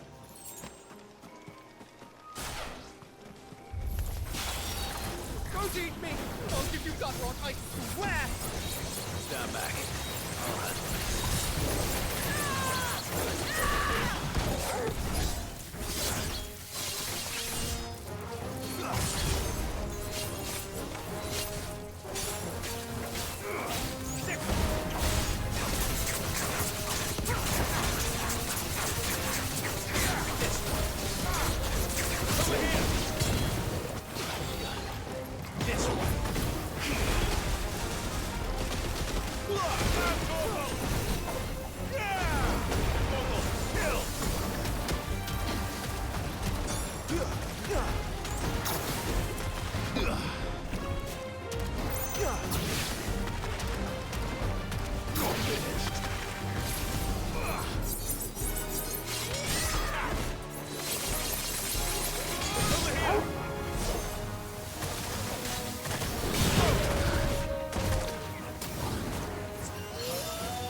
Are you all right? I'm more than all right. I'm saved! Oh, I could kiss you! Maybe you should introduce yourself first. Hervey! I knew it was you! What are you doing here? I came to see you. Oh, my little canary, it's been so long. Thank you for saving him and sparing him. Who is he? Hervey, one of many clients from my employment beyond the wall. One of many clients? We spoke every night of our plans together. Whispered songs of love into each other's ears. And then you upped and vanished without so much as a word. I left you a note, didn't I? I told you I was sorry, but that we could never be together. That I could never abandon my family. And I told you not to look for me. How did you even find this place, anyway? The flame of your love was as a beacon in the night that guided me to you. Hervé.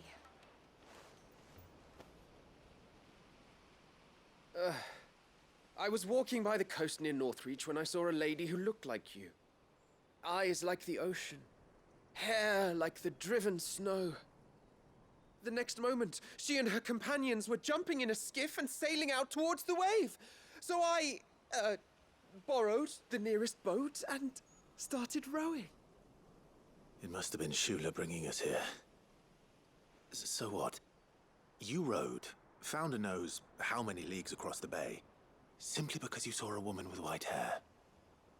And as I did, the skies changed from a dull and hopeless grey to a bright and benevolent blue. That was when I knew for certain that my little canary was close. Oh, why did you come? You should have forgotten me, as I tried to forget you.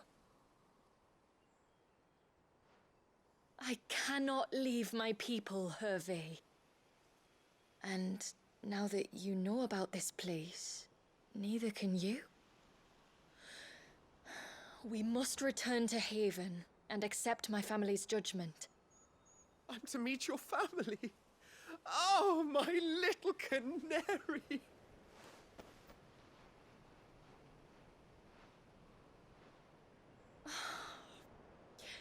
Please, come and see me later. You did as I asked, and you must be rewarded for it. But first, follow me, Hervé. To the end of the world and beyond.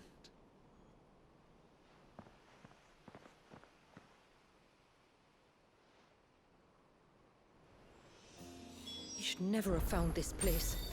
How could I be so careless?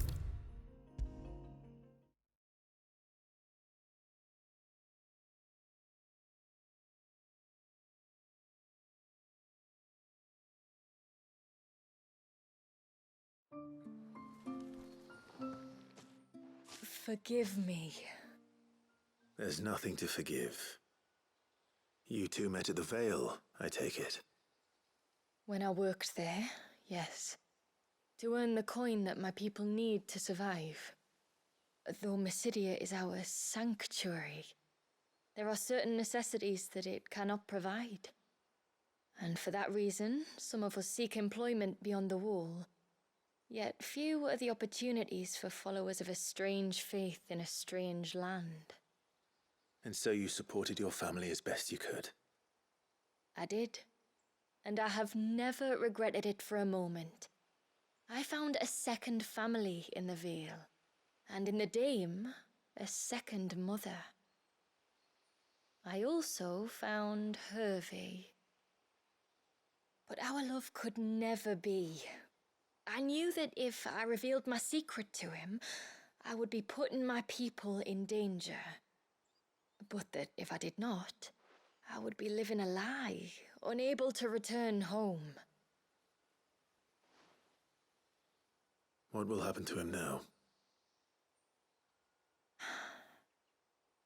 Since our people settled in Mysidia, uninvited visitors have been few and far between. But not unknown. Explorers, survivors of shipwrecks, none lasted long. I see. That was before my time, you understand. I've never had to make a decision like this before. Yamila, know that I do not blame you for any of this. It was me who decided to make the trip to shore. Me who exposed our secret. This was my mistake, and I shall bear the responsibility. Thank you, tributary. I only beg you to remember that Hervé means us no ill will. He's just a fool. A fool who loves me. I will take that into consideration. But yours is not the only voice I must listen to. The whole family must be consulted, and it may take time for me to arrive at my decision. I hope you understand. Of course, tributary. However long it takes. Come what may, I thank you, my lord, for bringing us back together.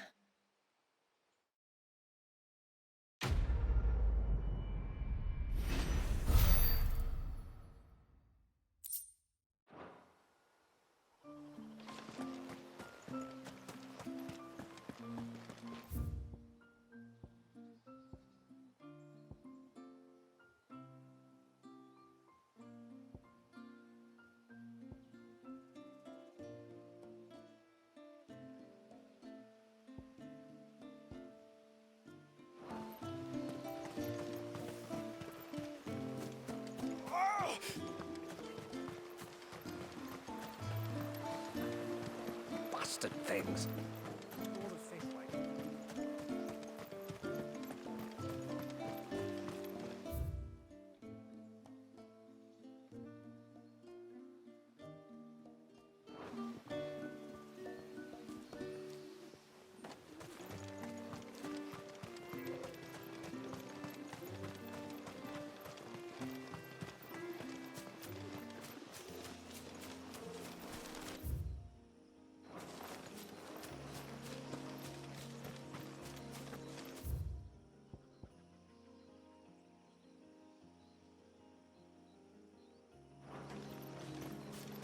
Before, we turned east at the shipwrecks to reach the coast. Now we must head in the opposite direction. Left it is then.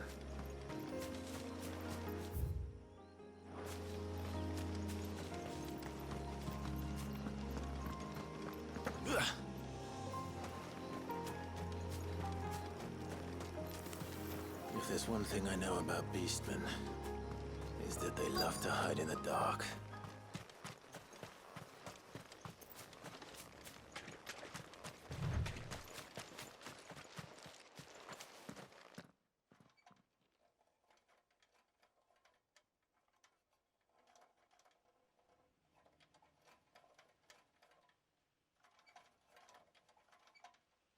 What are they up to? Some sort of ritual.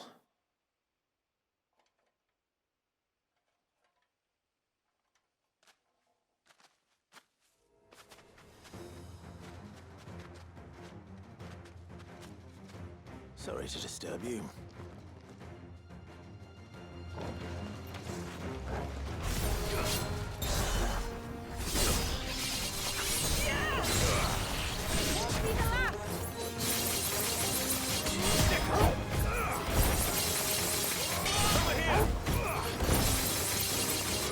This one. Over here.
Let's see what's on this altar then.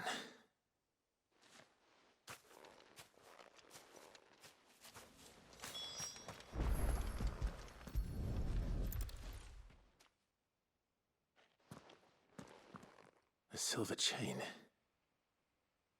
I doubt the Tombries made it. This must be what Fennec was talking about.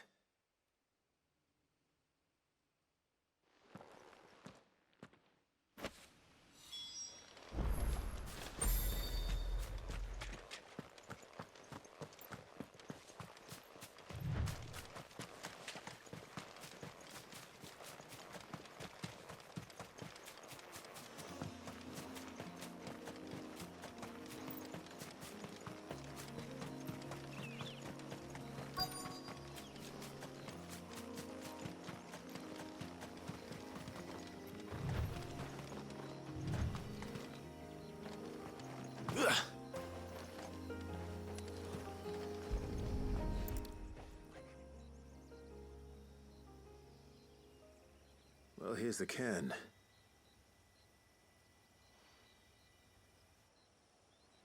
But no sign of Nasef.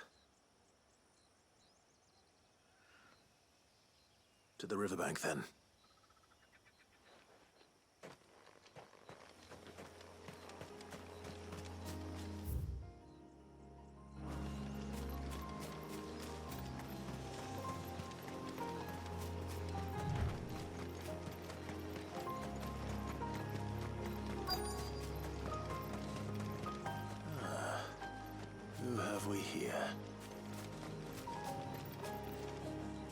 I'm looking for a man named Nasef.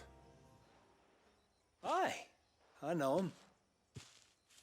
Takes care of the cans. Wait, you didn't think I was him, did you? Sorry, mate, I'm just out to gym myself a few ibexes. What do you want with the lad, anyway? His friend, Katav, asked me to look for him. Apparently he ventured out to work on one of these cairns and didn't return. Well, that is a worry. You're a hunter, yes? You must know the woods as well as anyone. Can you think where he might have gone? There's a bridge further down the path. Blasted thing got washed away a few moons back. Our carpenter only recently had time to rebuild it. But if I remember rightly, there is another cairn on the far side. Maybe he decided to visit that one while he was here. Maybe. It's worth a look, certainly. Thank you. Don't mention it. I'll keep an eye out too. Perhaps he just got delayed or something. Let's hope so.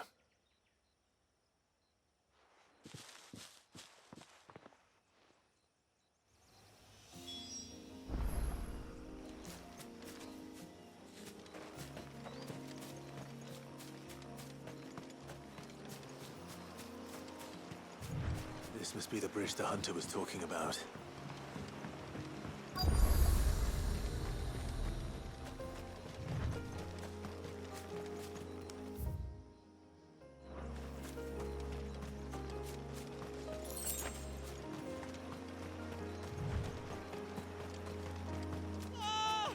Stay away, damn you! Hold on!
Oh, thank you.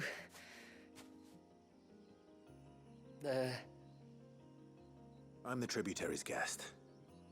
And you must be Nassef. I am? But how do you know that? Your friend Katav asked me to look for you when you didn't return. Ah, I'm sorry. I was so focused on attuning the cairn, I didn't see those creatures come until it was too late. How exactly do they work? Oh, there are crystals inside. They're what keeps the glamour going. Should the ether cease to flow through too many of them, our shroud would quickly unravel. It's my job to make sure that doesn't happen. And an important job it is. But you'll struggle to do it if you're dead. You need to take more care. Yeah, no arguments there. The truth is, me and Katav usually work together, watching each other's backs like. But when we heard outsiders were coming, we split up to get the job done faster, so things would be perfect for your arrival. Stupid, I know. So you found him then? Not before the local fauna did. My arrival seemed to put them off their dinner. Mustn't have been hungry after all. Expect you'll be wanting someone to escort you back to the village then, Nassef. Woods are full of nasties today. When you're next in Haven, be sure to come and see us. You saved my life. It's only right I repay you. If you insist. Take care now.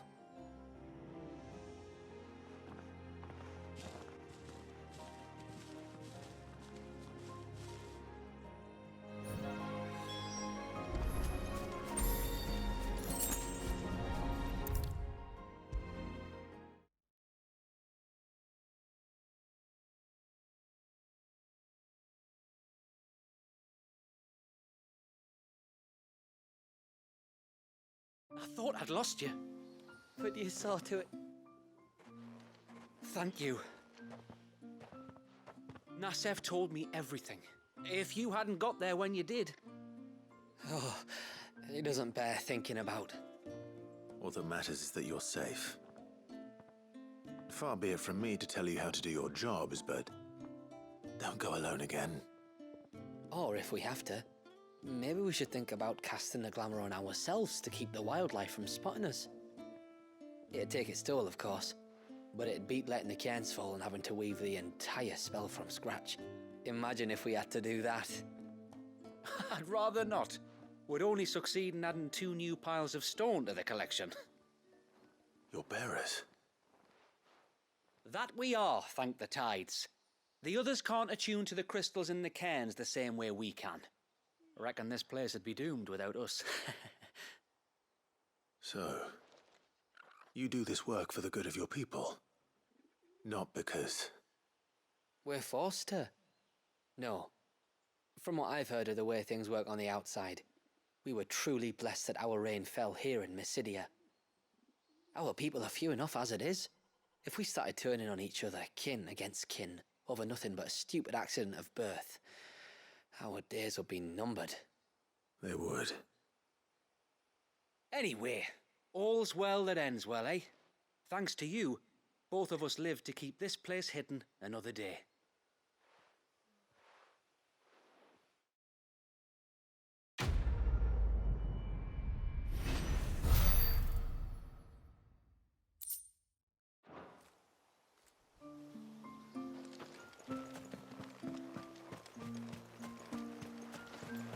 Bastard things.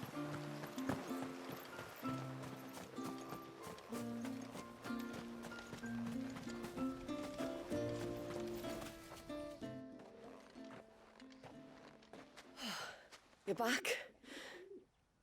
Well, did you find anything? I did. This silver chain. I knew it. Well, I'm still none the wiser. Forgive me. This chain. It's a Gregorian Maternoster. Worn by men of the faith. What's it doing here? And why would the Tomberries be praying to it? To understand that, you need to understand what the Tomberries are. They feed on hatred and suffering.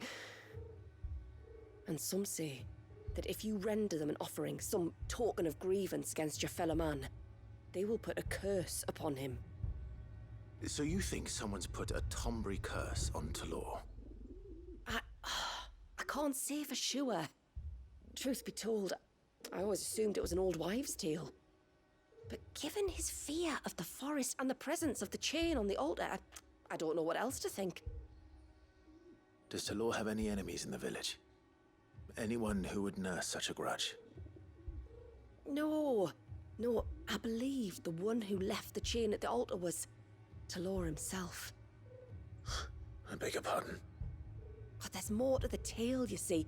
It's said that if you attempt to curse a soul that has returned to the sea already, your ire has nowhere to go but back to its source. You're saying he cursed himself? In trying to curse another, aye. When my father was younger, he was one of the few permitted to venture beyond the wall on trading expeditions. He told us that when he journeyed to Sanbreque, he'd wear that chain to disguise his true beliefs, lest Grieger's faithful turn their cudgels on him. Did they ever catch him in his deception? Might that explain the ill will he bears someone? Not that he ever told me. Come now, let's not waste time speculating about Talor's past. We need to focus on the present, and that means finding a way to break the curse. All right. If there's anything I can do to help, let me know.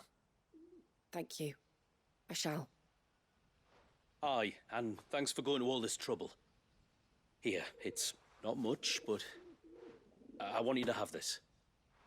We call it an adder stone. It's a gatherer's charm. Reacts to certain rare minerals we use in crafting. Makes them ring out like a bell, stuff you'd have no chance of spotting otherwise. If you find anything, see that you bring it back to me. I can make you some decent gear with it. If you're interested, like. I am, thank you. And I'll be sure to pay you a visit. Until then, I wish your father a swift recovery.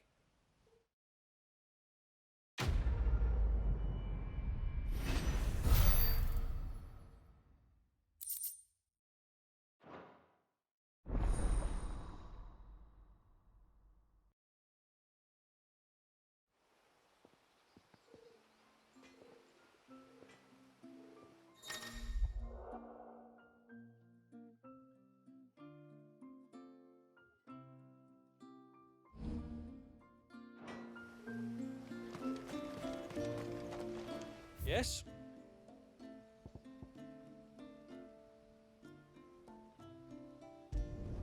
Flawless.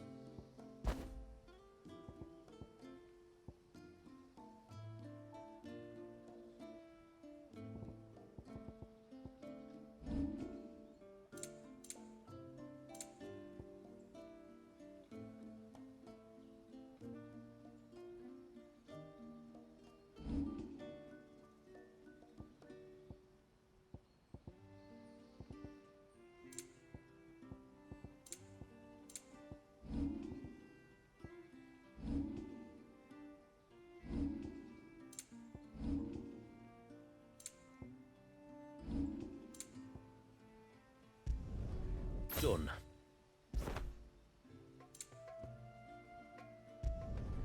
Better than you. Till next time, then. No sign of the child.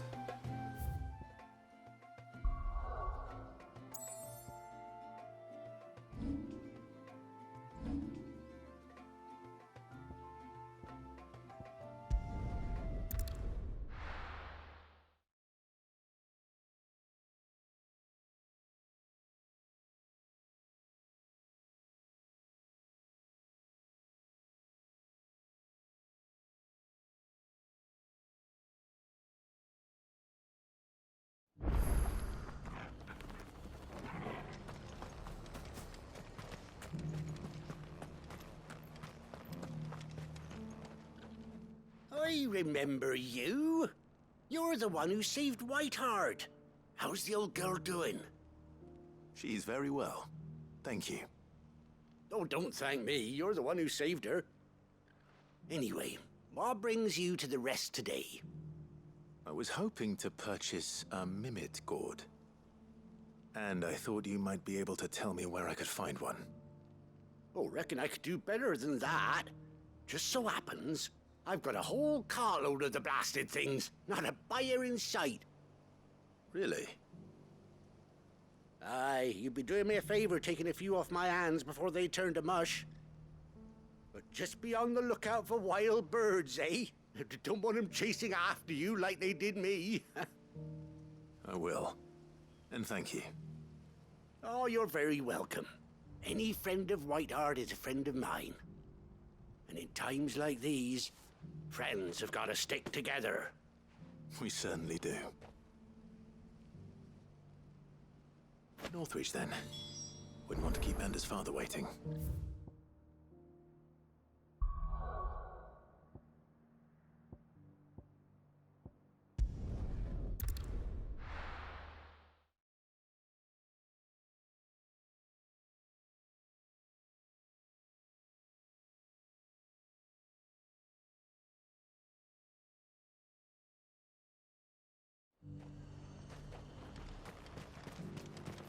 And how might I help the garrison today?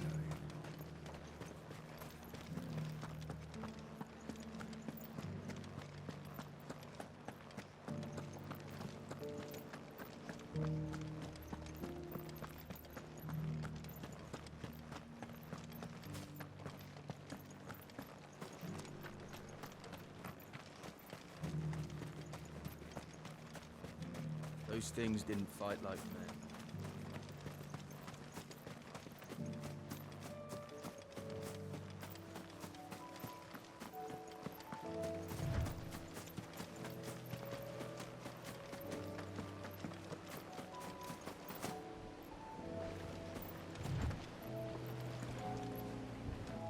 Ah, there you are.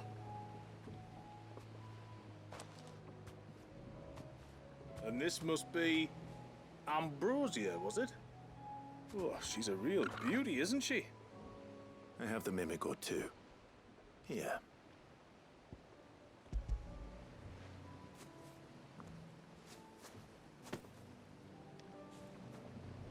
Thank you kindly. Soon as she's gobbled this up, we'll set sail. We're going to take a little trip across the bay now, Ambrosia. Don't worry. You'll be all right.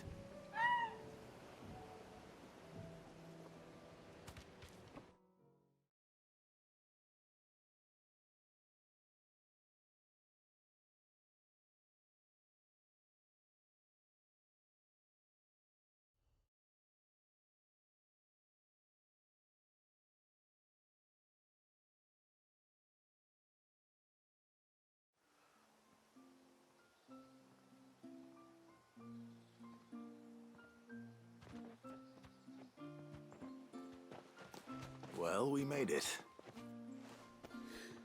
You didn't all? She is as white as snow. You're beautiful, aren't you, girl?